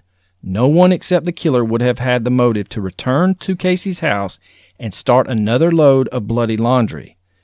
Who would have felt comfortable taking the incalculable risk of returning to the scene of the crime nearly 24 hours after it occurred to do laundry? Whoever killed Rebekah and cleaned the scene had to touch many surfaces and items in various rooms of the house, and at some point probably had to wash their hands in one of the sinks or maybe even the shower. There is a very good chance the killer would have left traces of their own DNA or fingerprints at the scene. This is especially true because it's doubtful they brought any gloves because there's no indication that this murder was premeditated or planned out. The Arkansas State Police refused to disclose any of the investigative documents. Without these documents, one of two scenarios must be true. Scenario A: there was no foreign DNA or fingerprints found at the crime scene. Quote, foreign DNA and fingerprints refer to that of a person who is not normally associated with a particular location. In this case, that location is Casey's house. Certainly, Casey and Rebekah's DNA and fingerprints were strewn throughout the house since they both lived there. The DNA and fingerprints of Casey's father, who had a bedroom at the house, would not have been out of place either. Scenario B. There is fingerprints and or DNA that have not hit on any databases in 16 years. If the DNA and or fingerprints of someone who had no reason to be at the house had been found and the authorities ran it through databases each year, that person should have been arrested by now or is dead, or at the very least never committed another crime. Some of the persons of interest in this case are convicted felons, though none were at the time of the murder. That means their DNA profiles are now in the Combined DNA Index Database, which is CODIS. Yeah. The lack of an arrest indicates that there were no foreign DNA or fingerprints collected from the house, or the Arkansas State Police is not releasing that information. There seems to be some very convincing evidence which points away from most of the suspects. In determining whom the most likely person to carry out the murder is, additional circumstantial items need to be considered. The killer would need to meet all of the following: an alibi that is impossible to prove, admitted that he was at Casey's house on Tuesday morning, or she, DNA and fingerprints that would not look out of place at Casey's house, a history of a personal or intimate relationship with Rebekah, thus her answering the door in her panties, a history of violent outbursts, access to a vehicle, knowledge of the local area, a first-hand changing timeline of events, an inability or refusal to remember key pieces of the timeline prior to Rebekah's murder, access to Casey's house, backyard on 2 different days without looking out of place, a lack of interest in searching for Rebekah's body or attending her funeral, knowledge of the piano leg being loose if it was used as the murder weapon, familiarity with both Rebekah and Casey's dogs, a refusal to discuss their theory on what happened to Rebekah, trust from Rebekah for her to remain in her underwear in their presence, and finally, lived in the area depicted on the map in Ms. Buchhold's articles. The question now is, what person fits all of the circumstantial criteria on this list? Is circumstantial evidence enough to prove this case? Well, I can think of one. Yeah, I can too. And that would be Casey. But he was at work. Supposedly. Surely. Ms. Buchholz summarizes the circumstantial evidence theory as follows. There are many prosecutors and law enforcement personnel who believe there must be solid forensic evidence to convict someone of murder. However, in the popular show Cold Justice, Kelly Siegler provided a fantastic analogy of the power of circumstantial evidence. If you hold one pencil in your hand, it's easy to snap it in half.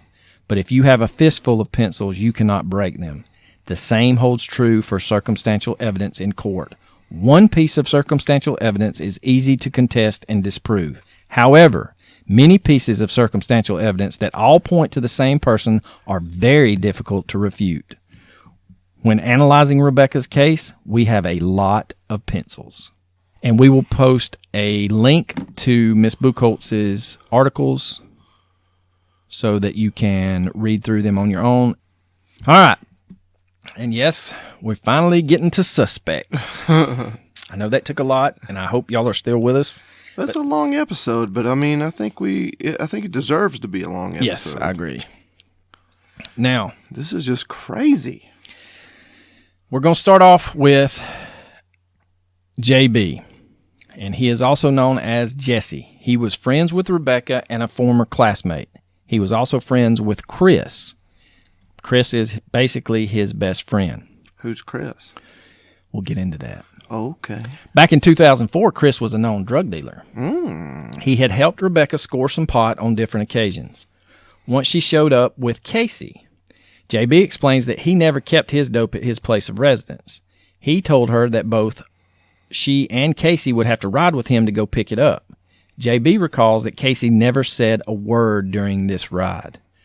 Rebekah didn't pay JB for the dope for another week, but she did pay a whopping $20. This is what the police would say was the reason that JB killed Rebekah. $20? Yep. $20? Yep. No.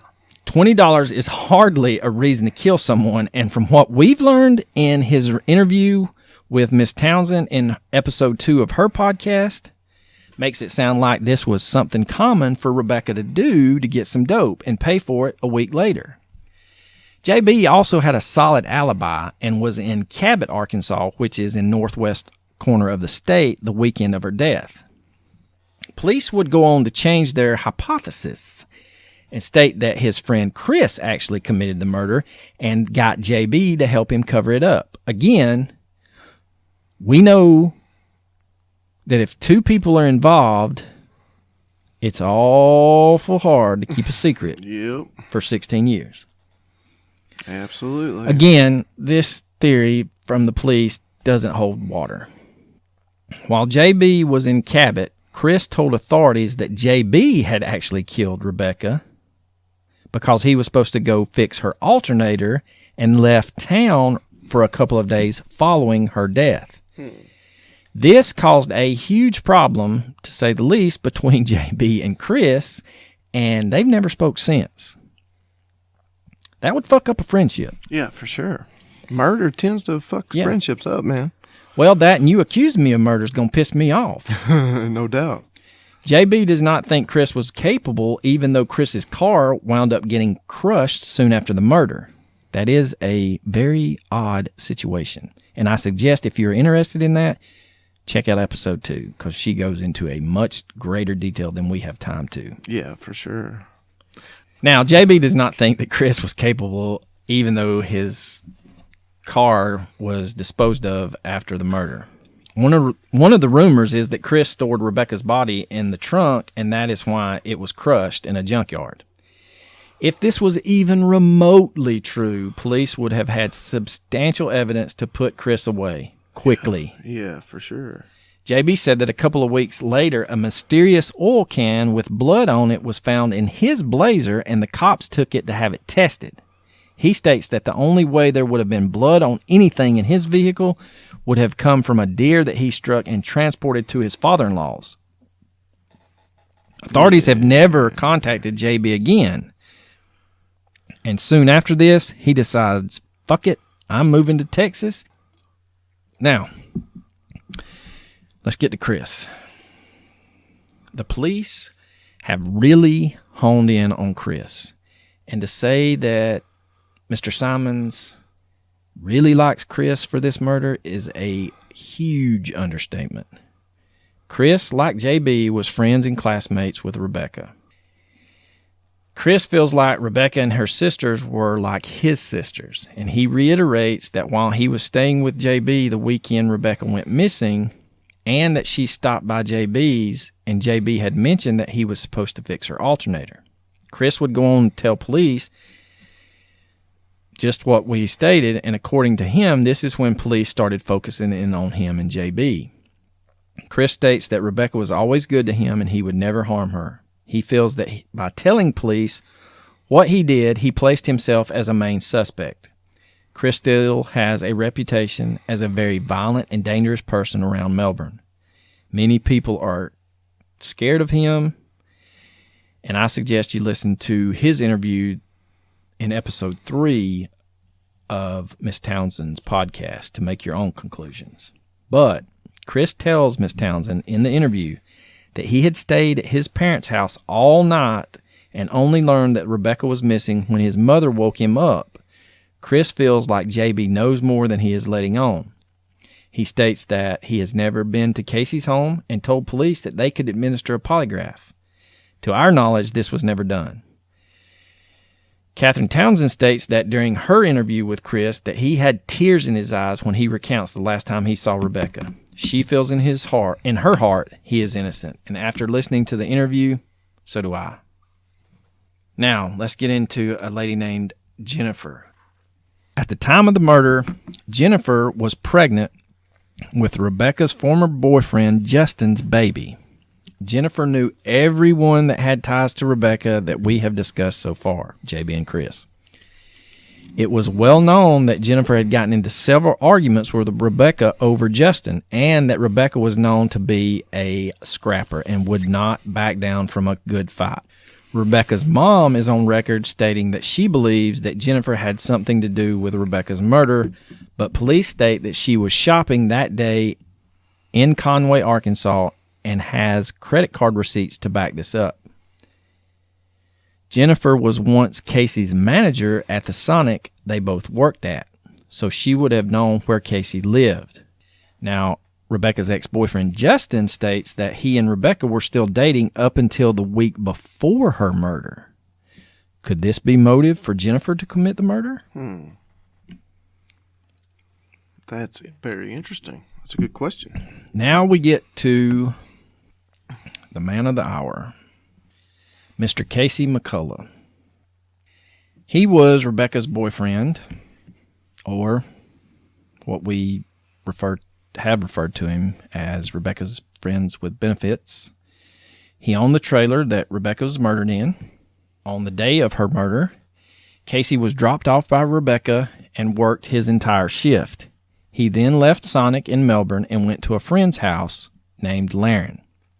All of the friends that went to the movies and returned to Laren's house, where they played Halo and smoked dope all night. Casey tells Alicia, the girlfriend of the current owner of Sonic, Joey, that he had gone back to his house sometime before he went there with the police on Tuesday to change shirts. The day after the murder, and couldn't tell that anything was wrong in his trailer. What the fuck? Yeah, that's very strange. How could you go into your own home and not wonder why your girlfriend's car was still there, along with her clothes, her purse, her cell phone, her dog? Again, what the fuck? Yeah, that's highly suspect. Let's just put it that way. Now, a reporter named Mr. George Jarrett interviewed Casey after Rebekah was found, and Mr. Jarrett states that Casey seemed distant. Now, on the surface, that's expected. Hell, you just found out your girlfriend's missing.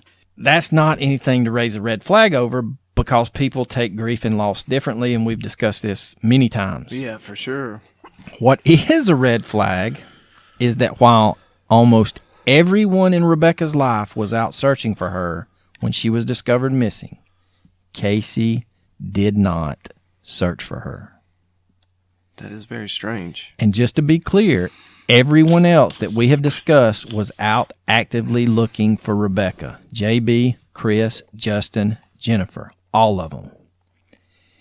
Casey's friend Patrick states that Casey actually moved in with him after the murder. Patrick states that Casey was distraught and that he had told him that he had messed up his polygraph because he had smoked marijuana a couple of days before the test. This is unequivocally false. Yeah. Marijuana has not gonna fuck no effect on a No. polygraph test. No effect whatsoever. It ain't going to help you pass it. Sure as hell ain't going to help you fail it. That's true. Patrick states that Casey was afraid of being by himself because he felt like whoever killed Rebekah could come back for him. Patrick would have had to go into Casey's trailer and make sure it was, quote, clear before Casey would enter it. Just so that you are aware, Casey lives to this day, as far as we know, in the same trailer in which Rebekah was murdered. And as of 2017, he lives there with his wife and his child. That's so strange. How could you do that? I don't know, dude. How? That's another what the fuck. Yeah. I'd have burnt that fucker to the ground. Absolutely. Or, I got you a bulldozer for your house. Yeah, that's so strange. Patrick states that he never thought Casey was responsible, but in his opinion, that it is odd that someone would have to have known the trailer's layout because they cleaned up and started the washing machine. Rebekah's sister states that her mom received a phone call from Casey on Tuesday stating that he was alarmed because all of Rebekah's things were at the trailer, but Rebekah was not. Now, here's where I have become like a statement analysis junkie. Mm-hmm. So does this mean that Casey made this phone call from the trailer while the police were present? If so, why did authorities allow him to use the phone? If he made the phone call before the authorities were there, then his alibi is shit. Yeah, that's true. That's a great point. Patrick tells Catherine Townsend in episode 6 that Casey was staying with his sister, and when he went over there that Casey cried in his arms about the murder. Quote, it really got to him that the fact that the trailer is so remote and no one knows where it's at. So I just straight out asked him, friend to friend, did you do it? Then immediately says, well, he couldn't have because he was working all day. All right, that's another what the fuck, because if it were you and I, Coach, No, I couldn't have done it. I was at work. I would have been like, hell no, he didn't do it. He was at work. Yeah. That's my best friend. If my girlfriend got murdered in the house, I would leave no stone unturned. No. And I would be so pissed off. Just like Catherine states in her podcast, I would have a murder board the size of a fucking room. Yep. There would be so much red string on there, and I would look like the guy on that meme where he's pointing to the board. You mean Charlie Day from Always Sunny in Philadelphia? Yeah, for sure. It's getting pretty obvious that something's not right about him. Yeah. Oh, it gets better, bub. An ex-boyfriend of Rebekah's talked to Miss Townsend in episode 7. They never discussed his name, and it doesn't matter at this point because he has no dog in the fight, to be honest with you. He stated to her that his first date with Rebekah was a double date with her sister Danielle and Danielle's boyfriend. They had gone to a couple of liquor stores but arrived too late, so they decided to go back to Danielle's boyfriend's house and hang out there. Basically, the liquor stores were all closed. He states that Casey shows up and drama ensues. The man tells Rebekah to handle Casey or he will. She explains that Casey and her are just friends, but he is head over heels in love with her and can't let go. He goes on to explain that Rebekah goes outside to talk to Casey, and he becomes distraught, Casey, and cries, and then comes in, cries again, and just would not leave. He said it got so odd that they were all about to go to bed, and Casey's just sitting there, and they're like, dude, what the hell are you doing? He further explains Casey would just show up where they were or would blow up Rebekah's phone wanting to know where she was and what she was doing. This man tells Catherine Townsend that Casey was extremely controlling and demanding, and that he finally, the man, told Rebekah that their relationship could not go any further until she dealt with Casey. Oh, wow.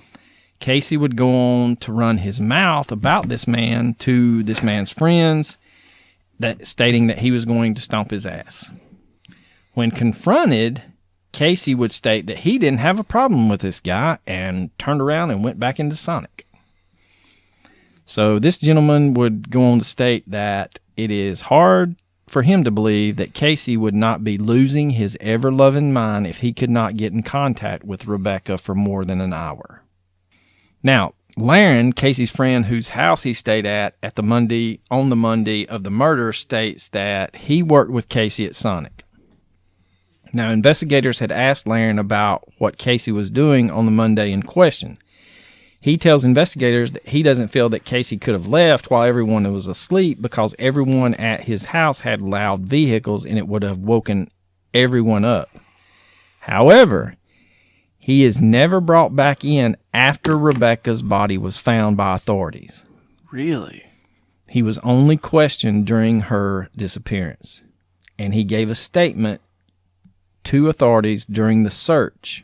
Laren tells that Casey was without a vehicle while he was with them, and that his vehicle had been left in Batesville and that they took him to Batesville to pick it up. He goes on to state that Casey told the friends that Rebekah was supposed to pick him up after work. If you're planning to go to the movies with your friends and spend the night at their house, then why would your girlfriend have to come pick you up if your friends were taking you to Batesville to pick your truck up? That's a good question. Laren believes that Casey was worried about Rebekah, but is not sure on the details. And if you listen to this interview, Laren comes across now as a guy that just smoked way too much pot. And he admits it during the episode. We all know that guy. We all know the guy that's had way too much pot. Yeah. I used to be that guy. I'm not anymore, though. Laren goes on to state in his official statement that after the group returned from Batesville, Casey used his phone, Laren's phone, and after the call was over, Casey tells Laren that Rebekah is missing. So if you're playing along at home, friends, Laren just said that Casey used his cell phone, got off the cell phone, and tells Laren on Monday that Rebekah is missing. Why in the hell, if we are to believe that he is this controlling, just shows up when she's on a date with another man, why would he not haul ass to go look for her? That's a good question. Maybe because he knows what happened to her. Maybe so. Laren states that while working at Sonic, it was not uncommon for workers to be able to leave and run errands without clocking out. But once Casey was with him on Monday, he never left his sight. Laren also states that Casey never spoke about the murder afterwards, and they have just drifted apart. Casey's boss at Sonic confirms that Casey worked the early shift, and Rebekah did, in fact, drop him off. However, the early shift would have put Casey getting off work around 1 or 2 in the afternoon. Laren is on record as stating they didn't leave for Batesville till 3 or 4. That would put 2 hours between the time Casey got off and when he left for Batesville. In my eyes, this is not an airtight alibi that the authorities keep saying that Casey has. And this is the big one.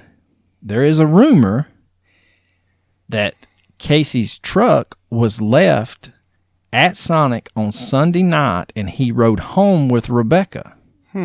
If that's true, how the hell did his truck get to Batesville? Casey's explanation is that his father, who is a truck driver, drove his truck to Batesville and then went on his route. Both of those can't be true. And so I reached out to Miss Townsend this week and I asked her about that rumor, and she told me that that's all that she could ever nail down, that it was just a rumor, and she's not been able to find anyone that could nail down whether or not his truck was actually at Sonic. If his truck was at Sonic while he worked, then that changes everything. So we've kind of beat around the bush about Casey and Rebekah's relationship. Basically, Casey was head over heels in love with Rebekah. He wrote poems and songs to her. He was a musician and has been described as a hipster before hipsters were hipsters. Casey's friend Patrick said that Casey and Rebekah's relationship was good. They had their ups and downs due to the occasional breakup. According to Rebekah's friends, i.e. Justin, Chris, JB, Jennifer, everybody else, they never knew who Casey was. Laren states that Rebekah and Casey were very lovey-dovey around each other, but that Casey was way more into her than it seemed that she was into him. Danielle, Rebekah's sister, states that Rebekah wanted to break up with Casey and that she referred to him as, quote, the psycho Care Bear because of his controlling and obsessive behavior over Rebekah. That's a terrible nickname. Yeah. Psycho Care Bear? Yeah. these are some very inconsistent statements that Casey has made over the years, and we're going to go through them. Casey said he did not return home after work on September 20th until he traveled to the trailer with Charlie Melton on Tuesday. Charlie is a law enforcement officer. Mm-hmm. Casey went to work Tuesday and asked to go home to get a fresh shirt. He was granted permission and returned to the trailer before Charlie Melton arrived at Sonic to take him to his trailer. Why does one need permission to go get a fresh shirt if you're going to return to work or before your start time? If I'm going to work and I got a dirty shirt on, he's a cook at Sonic. Yeah, I mean, who cares? Yeah, that's an odd statement. Now, this is supposedly from Casey. The next morning when I was at work, I found out she was missing. Well, we just went over. He told Philip and Laren on Monday night that Rebekah was missing. So it is believed he found out she was missing after speaking with Rebekah's sister, Danielle, that night. Is that who he called? Because Danielle is the sister that Rebekah was going to pick up to go back to college that day. Now, Casey informed Philip and Laren that Rebekah was supposed to have picked him up at Sonic on Monday afternoon, but had not shown up. This is in both Laren and Philip's official statements, which we will post pictures of, and you can go through them. Kim McCullough, Casey's sister-in-law, publicly wrote that Casey knew Rebekah was supposed to have returned to Fayetteville, so that's why he went out with his friends. Casey also stated this in 2005. After leaving work on Tuesday, September 21st, 2004, Casey stated he left to go look for Rebekah and was pulled over by a police officer. Charlie Melton stated he went to Casey's work, Sonic, and picked him up. Casey states that he followed Charlie to his house. Can't be both. The McCullough family said that they didn't search for Rebekah due to threats being made against their family. No report of any sort of threats being made against the McCullough family has ever been filed with law enforcement. Casey stated that Charlie Melton, the officer, immediately opened Rebekah's car door, finding her purse, keys, and cell phone inside. Charlie's on record stating that he found her belongings inside the trailer. Again, can't be both. Mm-mm. Casey stated that he and Rebekah were friends. Really? They were just friends, but they lived and slept together in your trailer? Yeah, the inconsistencies of his statements just really screams that he's a suspect. Casey said that You gotta keep your story straight, bro. Yeah. Casey said he had spoken to Rebekah's family. Rebekah's family's on record numerous times stating that Casey has never contacted them. Casey said he's been told by law enforcement not to talk to anyone except law enforcement, and that's the reason for his silence. Charlie Melton, the officer, stated neither his department nor the Arkansas State Police have instructed Casey not to talk to anyone, and Casey agreed to do an interview with Rebekah's sister, which we have, and we're going to cover. Casey makes a point to refer to Rebekah as his friend and won't commit to them having been romantically involved. In Casey's interview with her sister Tiffany, he stated and told Tiffany that the washer and dryer were about 2 feet away from the bedroom he and Rebekah would sleep in.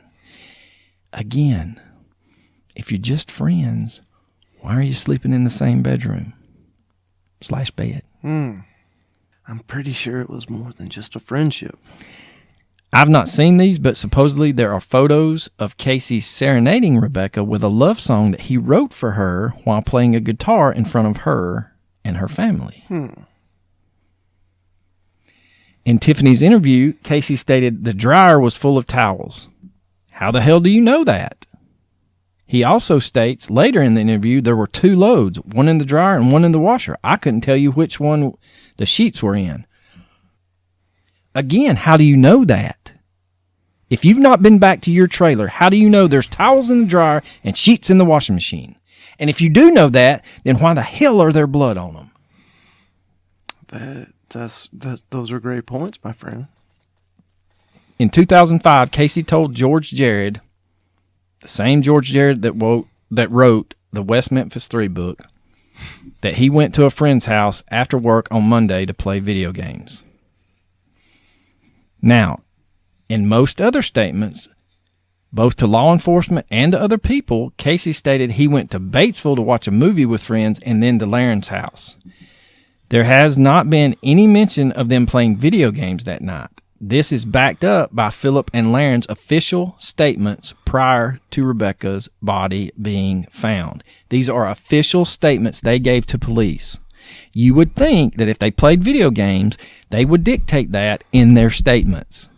Now, in Laren's interview with Catherine Townsend, he states that on Monday nights, sometimes, I'm sorry, it wasn't Monday nights. On other nights, they would get together, like Friday nights, and smoke a lot of dope, play Halo. But, again, these inconsistencies start adding up. Yeah, this story makes no sense. Now, there was a potential bombshell witness. An anonymous witness contacted Catherine Townsend while she was working on her podcast and stated the following, and this is in episode 8 if you're wanting to hear the full thing. And I suggest you do listen to it because it's a doozy. Casey, this anonymous witness, and another friend of theirs were all sitting around drinking on 2 occasions, and on 2 other occasions they were together stone cold sober, and all of a sudden Casey became crying belligerently and stated he killed Rebekah and tossed the weapon off the Guyan Bridge on Highway 9. Casey stated that Rebekah had told him that this would be the last time they saw each other because they were going to be over. A heated argument ensued, and Rebekah supposedly said some offensive things to Casey, and he lost it. Casey stated to those 2 friends, the next thing he knows, he's cleaning up blood, and that the authorities almost had him, but they had the timeline wrong and thought he was at work. Wow. The anonymous friend states that the first time Casey told this story to him, he thought Casey was just a guilt-stricken ex-boyfriend, drunk, blaming himself. Until Casey told the same story 2 separate times, stone cold sober. He stated that as soon as he heard Miss Townsend on the radio, she did a press junket on a talk show and asked for people to come forward. And this witness said that once he heard it, his conscience kind of took over, and he had to contact Catherine. Why are they not looking into him? Catherine, in her episode, convinces this man to write a sworn statement. She goes further and gets her father, who is a deputy sheriff in the neighboring county, who is also a notary, to take this man's statement officially.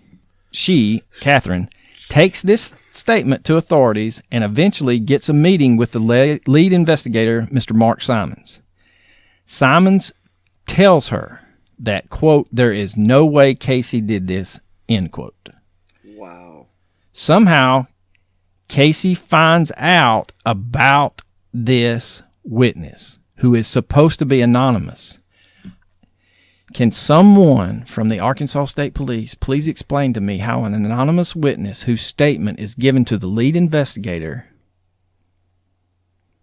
is outed? It leaks out. Yeah, that's... Well, what we know about Arkansas, man. No shit. It's not the most up and up state in the union. You know what I'm saying? No. Now, there's been some corrupt things happen. Let's just put it that way. Casey finds out, like we just stated, and he threatens this witness and tells him, who the hell else have you told? Now, Miss Townsend goes on to state that after 15 years, Mr. Simons reached back out to the friends that were with Casey and wanted to talk to them. And by talking to them, I'm being extremely sarcastic. Talk is an exaggeration. He basically mails them their original statements and asks them to, quote, look over it and see if there's anything you want to make changes to.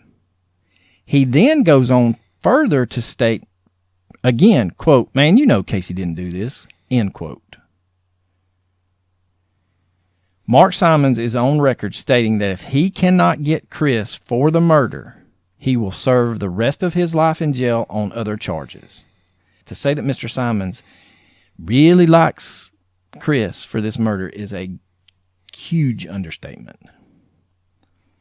Now, Chris is not a choir boy by any means, and he's not done himself any favors. And he was actually arrested for an incident with Rebekah's longtime ex-boyfriend, Justin. And that is, we could do a podcast episode on that whole scenario. But we're not going. No, thank God. A new prosecutor and a new lead detective have been assigned to this case. But as of our podcast dropping, there has been no new traction. Now, again, I reached out to Miss Townsend. She was very gracious, gave me her cell phone number. We talked for anywhere from 45 minutes to an hour about the case. She wanted us to come up with questions and contact the new lead detective and see if we could get anything. But we're not going to do that because we're just two idiots in a basement. Yep. And if Miss Townsend, who is a licensed private investigator, can't get them to talk to her, and Miss Buchholz can't get them to talk to her, I'm pretty sure they're not going to talk to dumbasses from Georgia. No. The likelihood is 0%. Now, before we get into the interview that Rebekah's sister Tiffany did with Casey, I do want to state that Miss Buchholz had pulled some strings with I think they call it the VSOC committee that goes over cold cases. And this committee is comprised of ex-FBI agents, current medical doctors, coroners, medical examiners, basically people that know their field. And there is a huge waiting list to get your case in front of VSOC. Ms. Buchholz pulled strings to get this case in front of this VSOC committee. The Arkansas State Police is on record stating they're not going to discuss this case with civilians. Civilians? Civilians. The FBI agent in question is the guy that broke the Unabomber case. He's the one that deciphered the writings and tied it and got the brother to. He's not a fucking civilian. I don't know what to say about the ineptitude, the thought that God himself handed the Arkansas State Police their badges. It's amazing. It's baffling that... Check your ego at the door. It's baffling that these people are capable of conducting police work. Traffic stops. Yeah. I wouldn't even want them to be a crossing guard. If you have one of our stickers on your vehicle in the state of Arkansas, you may be a target. Yeah, for real. So we're going to wrap this episode up by going over the interview, and then we'll give our... This is like a opinions. 14.5 hour episode. It is, bro. It's a long one. But, again, I think it deserves it. I do too. This case deserves.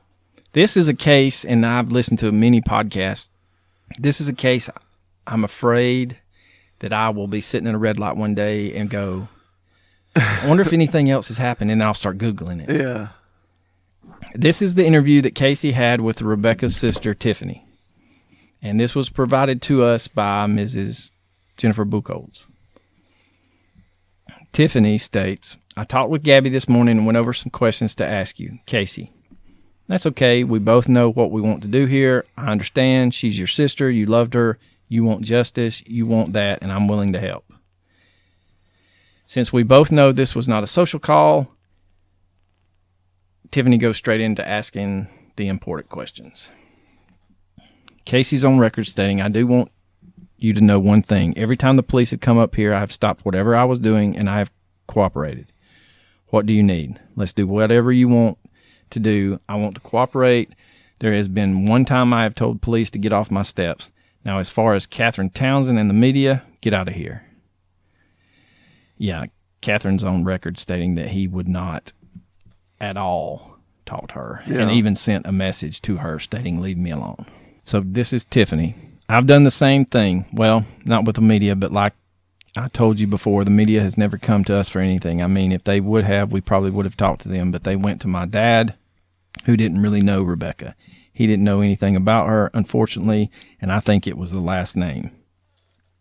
One of the first things we discussed was the day after Rebekah went missing. She was expected to meet Danielle on Monday, and when that still did not happen, Tuesday, September 21st, our family asked that an official wellness check be performed by police. An officer escorted Casey to his residence, and when they arrived, Casey confirmed Rebekah's car was still at his house.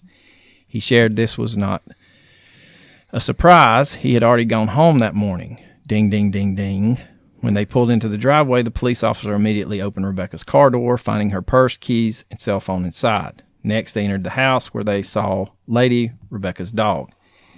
Casey told me the officer walked in the living room, looked around, walked down the hall, opened the washing machine. It wasn't until he looked inside the washing machine that he proceeded to the bedroom. Tiffany.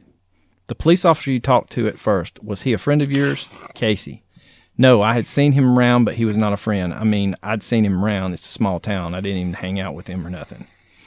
Tiffany, when you and the officer went to go check on Rebekah on Tuesday and went to go to your house, did you all go in two different vehicles? Casey, yes, he followed me in my truck. Casey confirmed he went to work on the morning of Tuesday after staying the night at his friend's. He did, in fact, ask to go home and change his dirty shirt, recalling he saw Rebekah's car when he pulled up. He said, oh, Rebekah is still here, and he walked in and yelled her name. He didn't get a response, so he walked down the hall, looked in the bedroom, didn't see her, grabbed his Sonic shirt off the laundry basket, and left to go back to work. He was not at work long when he found out Rebekah was missing, and he asked to leave to go look for her. After leaving work, he was pulled over by a police officer who told him Rebekah was missing, and asked Casey to escort him to his residence to check on her. Tiffany, I tried to get her to stay in Fayetteville that weekend. Who was the officer that pulled you over? Casey, I don't remember his name. If I saw a picture of him, I could probably tell you that's the guy, but as far as reading his name tag or anything, or asking what his name was, I don't think we really ever did that. The events on the day before Rebekah's disappearance, Sunday, September 19th, have also been called into question. In our previous conversation, Casey couldn't recall if Rebekah was at his house the entire weekend, but we have information she was in fact there all weekend. Casey remembers she came to pick him up from work on Sunday, and in order to pin down a timeline before her disappearance, I asked him to try and recall that Friday and Saturday. He cannot remember who specifically would have seen Rebekah those nights. I explained that it was okay as long as the police investigators knew that was what mattered. He admits that there were a lot he has forgotten over the years, which is why police questioned him extensively after Rebekah's disappearance and subsequent murder. We kept hearing the name Patrick and were curious who he was and how he tied into the timeline. Tiffany. Okay, so when I was looking back at everything, you mentioned something about going to a friend's house on Sunday. I jotted it down, but what friend was that? Casey. I can't really tell you. I don't really remember. All I know is that I'd like to say it was one of my friends from Melbourne, not any Mountain View people or people who moved from Mountain View to Melbourne. I'm pretty sure it was someone who worked at Sonic. Maybe we were just trying to swing in, get high, and get out, that kind of thing. Tiffany, when Rebekah came over on Sunday, did she tell you where she had been on Friday or Saturday? Casey, no, she told me she just came in. She was picking me up and let's go to the house. I mean, I didn't really ask. She told me about her new apartment in Fayetteville. I was just glad to see her. It's hard to remember if I had made any contact with her the day before and the day after the murder. I remember Sunday and that Tuesday. I feel like she came in late. That's my gut. My gut says she came in late that weekend and finished the end of the weekend with me. That doesn't make me wonder about what was going on those 2 days. Tiffany, right. I wondered that too. We need to place her and figure out where she was. Casey. An article said Rebekah dropped Danielle off at Nick's place, and that was Friday, September 17th. And when I read that, I said, I cannot remember. I don't remember ever seeing her on Friday or Saturday, but that's what she said. Danielle said they came in on Friday. Tiffany, we will ask Danielle and see if she can tell us what day they came in, because I don't even know myself, but then we would be able to place her. Tiffany, who's Patrick? Casey, Patrick Goins is a friend of mine. He's one of my best friends, and the police held me for 14 hours, and they were questioning me pretty hard. Good cop, bad cop. He was the one that found out that the possum trot had their cameras pointing out towards the road. He just wanted to see if her car could be seen from possum trot going back towards the house. But we found out she stopped. It was on video and everything. She was the one getting out of the car. No, she was the one getting out of the car, got out and got her sandwich, got back in the car and drove back towards the house. Casey shared the police have camera footage on him while he was in Batesville on Monday, September 20th, after he left with his friends. Tiffany, is he also the one who got your footage from Batesville too? Casey, no, the cops. They went every little thing as far as my alibi and everything about my story. The police went and checked every camera in every place and every spot I went. Everything I told them was the truth. Tiffany, and the footage that they got, did they get it from every single place? Casey, I was told they got it from everywhere I went. They said that every place you went, we have got video of everywhere. We got you at places you didn't even know you were at. Oh, yeah? And what about a lie detector test? Was there more than one? And what were the results? We had heard conflicting reports that Casey had in fact failed one of those tests. Tiffany, something that I also read, a lie detector test was mentioned. Casey, I've had 3 lie detector tests. There was 2 at the beginning, first interrogation, and then they came back probably 5 or 8 years later and gave me another one. I was told I passed them all, and that's what I was told. On the very first one, they did not tell me that failed, and then they came back in 2 hours later telling me that it was just a tactic they were using, but I actually passed. That's what I was told. Now, I didn't look at any papers. I didn't look at any percentages. I don't know whether I passed with flying colors. They didn't show me anything. Tiffany, I had heard that you'd passed, but somebody else stated you'd failed one. I said to myself, that doesn't make sense. We've heard contradicting things. Tiffany, did you live in the house afterwards? Casey, I moved out instantly. You know, I was pretty troubled, but I moved out instantly and moved in with Patrick. I probably stayed there for 3, maybe 4 years, and then I moved into a trailer in Mount Pleasant, and I was still working at Sonic. I then started climbing cell phone towers, and I was kind of living on the road a lot. Then in a 2-year span living on the road working, and then I decided I got tired of running and came home. I worked at a place in Melbourne now. I knew I had to better myself somehow. Tiffany, I read or heard somewhere that a couple of months after Rebekah had passed, they said they had sent a diving team. Did you hear or read about any of that? Casey, I did read something, and it's been recently since it's all come back to the surface. I've been doing a lot of reading myself, but yeah, I think I remember something about the White River or a bridge over some river. They had a dive team come in and check underneath it or something to no avail. I was wondering myself if they were looking for something or why that particular spot. I wonder if they have some info that we don't know. Tiffany, they said they were looking for a murder weapon, but I wasn't sure. We had heard about that, but I didn't read that until just recently. It was something that was published a long time ago, and I wasn't sure if you had heard about it or not, or if you knew what they were talking about. It was like they were talking to someone who told them that's where the murder weapon was. Casey, well, that's news to me. Tiffany, do you know an Adrian or Adria? It would have been someone who threw parties. Casey, no, I don't think I do. I knew one in Texas, totally unrelated, but I can't say I knew anyone around here by that name. Now, this is Melbourne. In Mountain View, there's one going on every night, and Lord knows whose house we were at. You know, I was just with Rebekah. Tiffany, also in the articles, it talked about missing items. What items were those?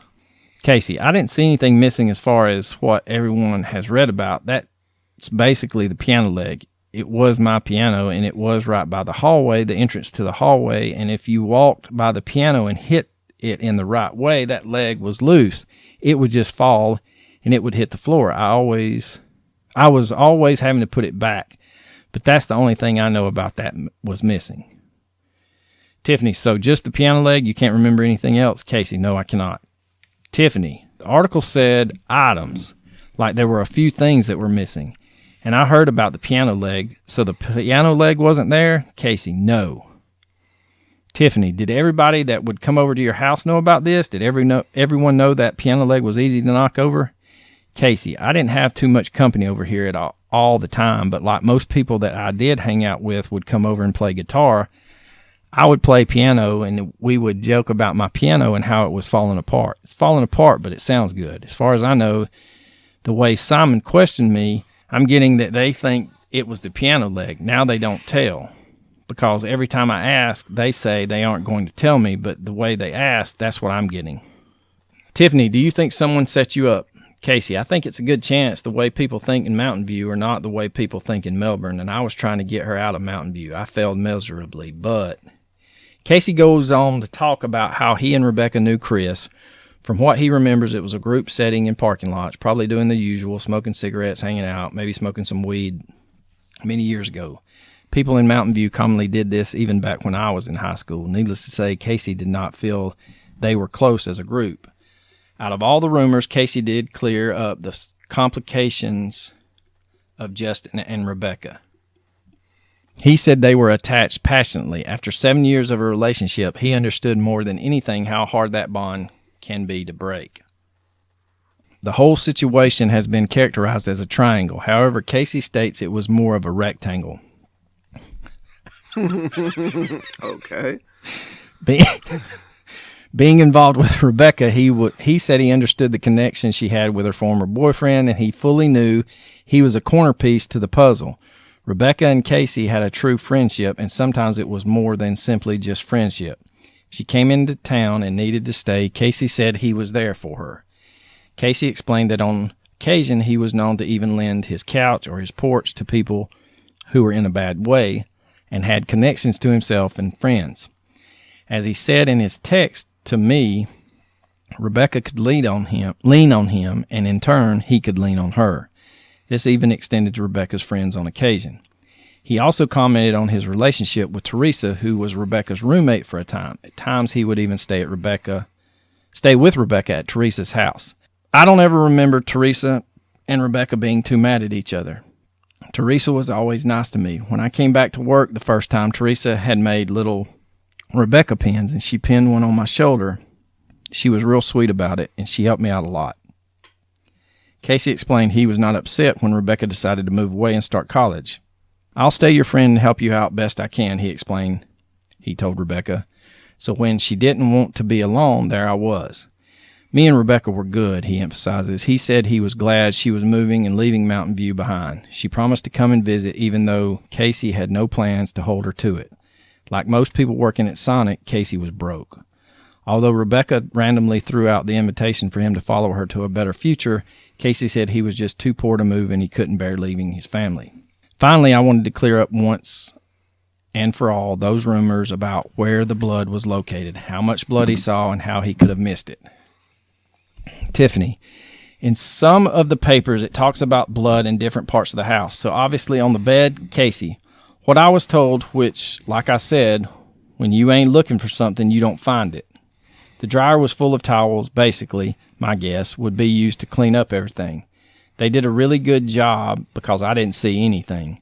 But the detective said once you start looking where the trim is, they said they could actually see. They actually missed a few spots. But as far as exposed blood or anything like that, there was nothing. I'm telling you, I would have noticed if it was out there.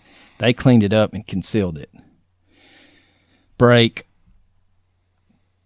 I don't believe that for a fucking minute. No, not at all. This guy knows way more than he's saying.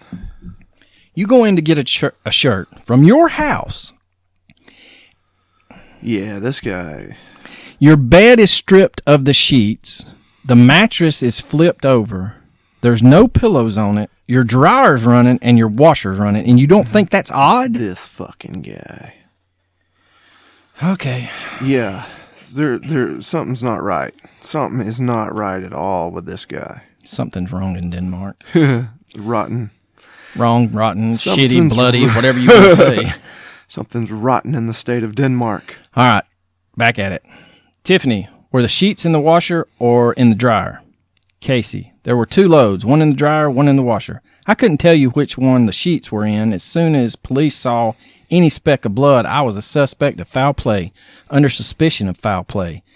Tiffany, so the towels and the sheets were there. That's really odd. I find it odd because I feel like somebody had to have known you and known that house for them to feel comfortable enough to do that. Casey, I'll tell you how that trailer is set up. There's only one hallway, and the washer and dryer are right there in the middle of the hallway. You pass the washer and dryer. You put your hand on the washer and dryer as you are walking past them through the hallway. There's no room. There's no getting to know the house. Yes, the layout is pretty cut and dry, basic trailer layout. I'm telling you, all you have to do is walk in and go, and there's the washer and dryer. It is true that Casey has moved back into the house where Rebekah was murdered, but this also allowed Casey to measure the distance from the washer and dryer to the bedroom where he and Rebekah would sleep. From the doorway of the bedroom to the washer and dryer is just shy of 2 feet. Tiffany, I think what I was saying is for somebody to take the time to clean up, I feel like they had to know you and your schedule and know that you were not going to be there and that nobody was going to be there. Does that make sense? Casey, it does. I personally feel like kind of grasping. It could have been anything. I have no idea. The thing that hurts me the most about this is that I felt like I was close to her. I felt like if anyone was going to solve it, I would have some kind of information, but I didn't. I didn't have anything. The cops just looked at me and said that there was a part of Rebekah's life that she kept from me. That's what police told me. I have tried to make my own decisions from what they tell me. I just felt like she would have been honest with me about it, about everything. Tiffany, I felt that way too because I know you guys were together. I don't feel like she would have kept anything from you. I think what other people may have found odd is for somebody to take the time and wash and dry the towels that they felt comfortable enough to stay in that house for a good, sheets or towels normally take 45 minutes to wash, speed wash or 35 minutes. But we're talking about this was 14 years ago. Did they even have speed wash? Probably not. So what I'm saying is someone knew your schedule and felt comfortable in that house. They did not feel anyone was going to come home and find them. Now, that is the end of the conversation that we have, but supposedly there is a part 2. Ooh. And we do not have that in our repertoire. One of the last things we want to touch on before we get to our theories is the letter. And George Jarrett and a lady named A.K. Barnes co-authored an article on August 3rd of 2016 that interviewed Rebekah's father as a follow-up on the cold case. Several days after the article was published, an anonymous letter arrived at her father's house. Someone claimed, this is Rebekah's father's house, Dr. Gould. Someone claimed to have overheard a conversation in an Ozarka College parking lot from a group of people talking about Rebekah's murder. The letter states that someone in the group stated, "We did that bitch," talking about Rebekah. They gave some descriptions of what people looked like, very general descriptions. The letter looks as if a female wrote it. 2 women and a man approached another man with dirty blonde hair that was a student at the college. The male student is overheard asking the other 3, quote, if they got it, end quote. The other 3 state that they, quote, killed her and drug her through several rooms of the house, end quote. The male killer stated, quote, there was a lot of blood everywhere and she put up a fight and screamed a lot, end quote. The letter writer stated they apologized for not coming forward sooner and they could identify all 4 of the people. The writer has never come forward.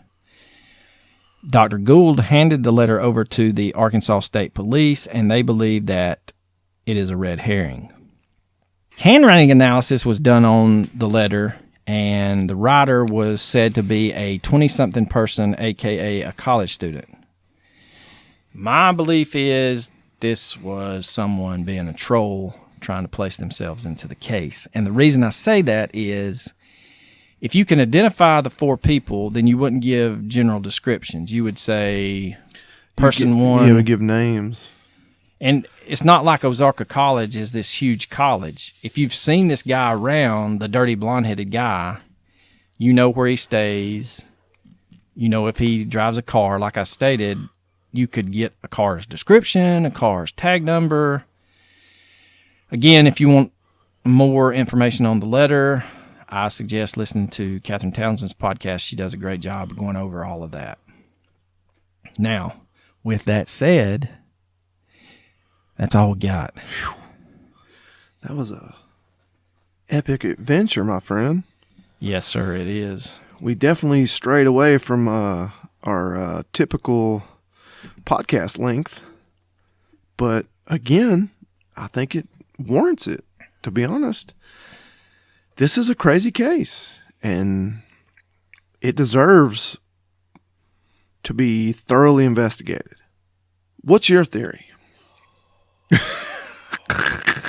Probably the same as yours.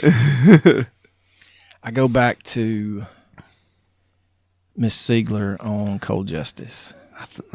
If you've got one pencil, it's easy to disprove or break that pencil. If you've got one piece of circumstantial evidence, it's real easy to disprove that. But if you have a mountain of circumstantial evidence like we've gone over in this case. Yeah, honestly, Casey has got to be involved. Somehow. There's so many unanswered questions that all he has to do is answer the questions about A, his truck, did you or did you not go home? Yeah. And he hasn't done it. No. He hasn't done it. If I'm innocent, I'm in front of CNN, Fox News. Oh, you bet. New York Times. I'll sing it from the fucking rooftops, man. I'm telling all, brother. Yeah. And the fact remains that he hasn't. So that really just... And the fact that he lives in the fucking trailer where she was murdered. God, that's so spooky. You raised a child. You are raising a child in the same place your girlfriend was killed. That's... If you're his wife, are you sleeping in the same room? No, I'm not. I'm not going to do that. Not at all. Never. But let's go on the other side of that. If he's truly innocent, there's a scene out of the movie Wide Earp where he loses his wife, and a guy approaches him at a bar. I've never seen Wide Earp. It's good. I love Tombstone. It's totally different. You wouldn't be. I know it's different, but I'm a Tombstone guy. I am too. So I'm not going to watch Wide Earp. But anyway, in Wide Earp, there's a guy that approaches him in a bar and bumps into him, and Wyatt's real rude, curt to him, and he goes, "Damn, dude, you're in a bad mood. Sorry." And he goes, "I've been in a bad mood for 7 years," and that's the time it took. That's the time his wife had passed to then. That's the way I would be. I would be a pissed off son of a bitch. Yeah, for sure. And the fact that he's not, it's just so suspect.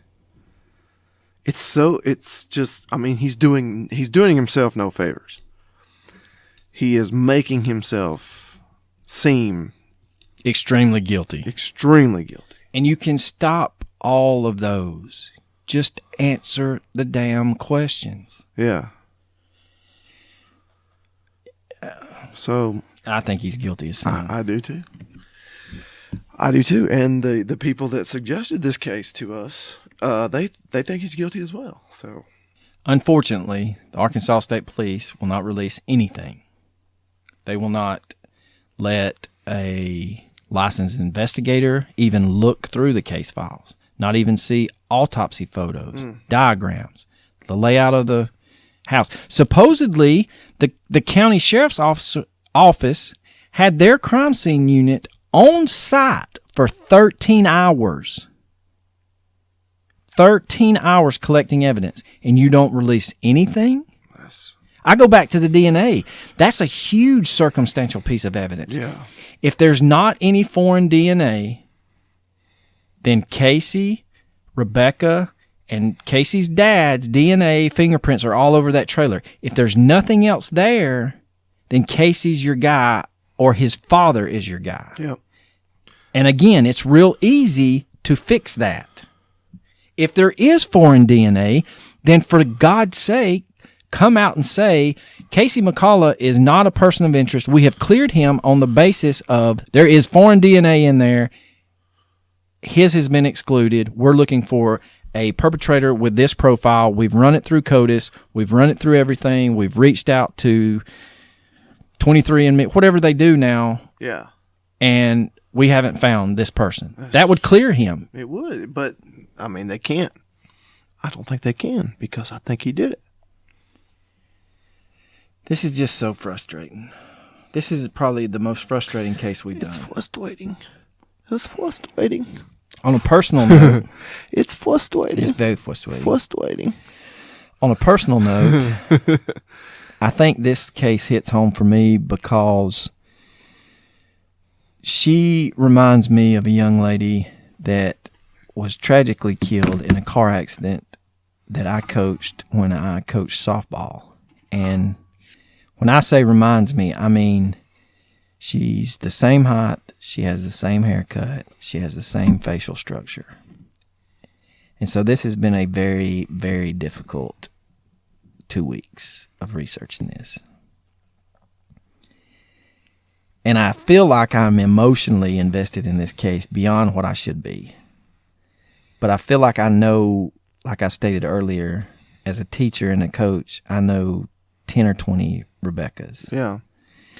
You have no choice but to experience someone like this. I've seen All-American girl, sweet as pie. I've seen a young lady, that, and I didn't have any hands in it, but my assistant coach did.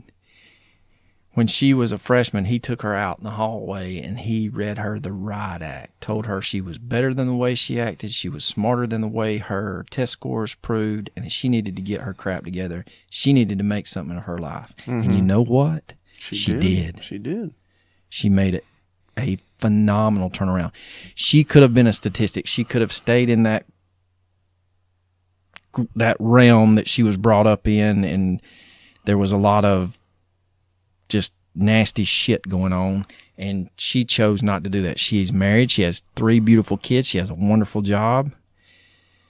I just feel like Rebekah's life was taken so soon that she had made her mind up. She was going to better herself, and just no reason. No. I mean, just no reason. No reason whatsoever. That's what's so tragic. It's just, she should still be here. She should be an aunt to her sister's kids. She should be a mother to kids of her own. She should be a wife of someone. She absolutely should have a career. It's just, we usually don't say this, but God, pray for my liver, because I'm going to try to drown this one. No doubt. So, our theories are not very long because we kind of put our theories all throughout this case. If for some reason we have any sway in this case, or if anyone out there is listening, just get Casey to answer the basic questions. That's all he's got to do. And then the family can move forward. The investigators can move forward. Everyone can move forward. And if you're the Arkansas State Police, get off your ass and release some of these details. Yep. I don't understand this whole... You had a prime opportunity to take this case before a panel of experts, and they could have went through the case file microscopically, and you would have had forensic pathologists, you would have had former coroners and medical examiners, and for God's sakes, the guy that caught the Unabomber, to go over handwriting analysis and statement analysis, and the lack of... I've become more adept at statement analysis this week than I ever wanted to be, but now you read stuff and what they're not saying is just as damning as what they are saying. Yeah. You're absolutely right about that. The doublespeak in his interview with Tiffany, the doublespeak in his inconsistent statements, again, you're not doing yourself any favors, buddy. No. He did not convince me that he was innocent. Nowhere close to convincing me he was innocent. When you're friends, I go back to the best friend statement. Hey, man, friend to friend, did you do it? I wouldn't have to ask you that. Yeah. I really wouldn't. I would be here if something happened to Mrs. Coach or she coach, and I found out, and I came to you, we would leave no stone unturned. If I had to get some buddies of mine in a pickup truck and bring somebody of question to you, their statements couldn't be put into a court of law, but by God, we'd know what they knew. Absolutely. And you can't tell me in the state of Arkansas there ain't a truckload of boys that can figure out. I put his head in a vice. Just like the movie Casino. Charlie M? Am I funny to you? Charlie M? You think I'm a funny guy? That's Goodfellas. That's a completely different movie. Oh, that's true. Sorry. You made me pop your eye or your fucking head for a low-life piece of shit like Charlie M? All right. So, recommendations. I'm going to recommend the Facebook page missing the unsolved murder of Rebekah Gould. I got it. That's the person that runs that page is the one that suggested this case for us. It's a very good page. I would also recommend Hell and Gone. Though that the people that run the pages for Rebekah Gould, they're a little contentious with Catherine Townsend, but I do think that she does a wonderful job. I'm not gonna the Hell and Gone season 2 with Janie Ward. Janie Ward was phenomenal. And we based our whole episode off of her podcast. And we actually reached out to her then, and she was very gracious to us then. She follows us. I don't know if she listens. Hopefully she does. We do have plans to possibly do an interview with Miss Buchholz or Miss Townsend, kind of a follow-up episode to this. They probably won't be back-to-back because I can't take much more. This is just too much, man. I also recommend the Facebook page, Unsolved Murder of Rebekah Gould. This is a page run by Miss Buchholz, and if you happen to get on that page and scroll to the bottom, she has the actual statements that she has that she's transcribed, and they are towards the bottom of the Facebook page. And that's piggybacking off yours. But my recommendation of the week is this totally off subject. But after this case, you need something. Go for it, man. If you enjoyed Tiger King, I did. I did. The documentary. I did very much enjoy Tiger King. Find the documentary, The Wild and Wonderful Whites of West Virginia. Oh, that is this. It is a train wreck you can't turn off. No. But if you like Tiger King, you'll love that one. That is an amazing documentary. Those people are insane. She smashes hydrocodones off the back of a toilet in a strip club and snorts it the day before she goes to rehab. And that's at the end of the documentary. Yeah. So you can imagine what's before that. Well, let's wrap this shit up, man, because this is just too much for us. All right, man. You got anything else? I do. I really don't. I think we did it all, brother. I agree with you, and I'm exhausted, and deuces.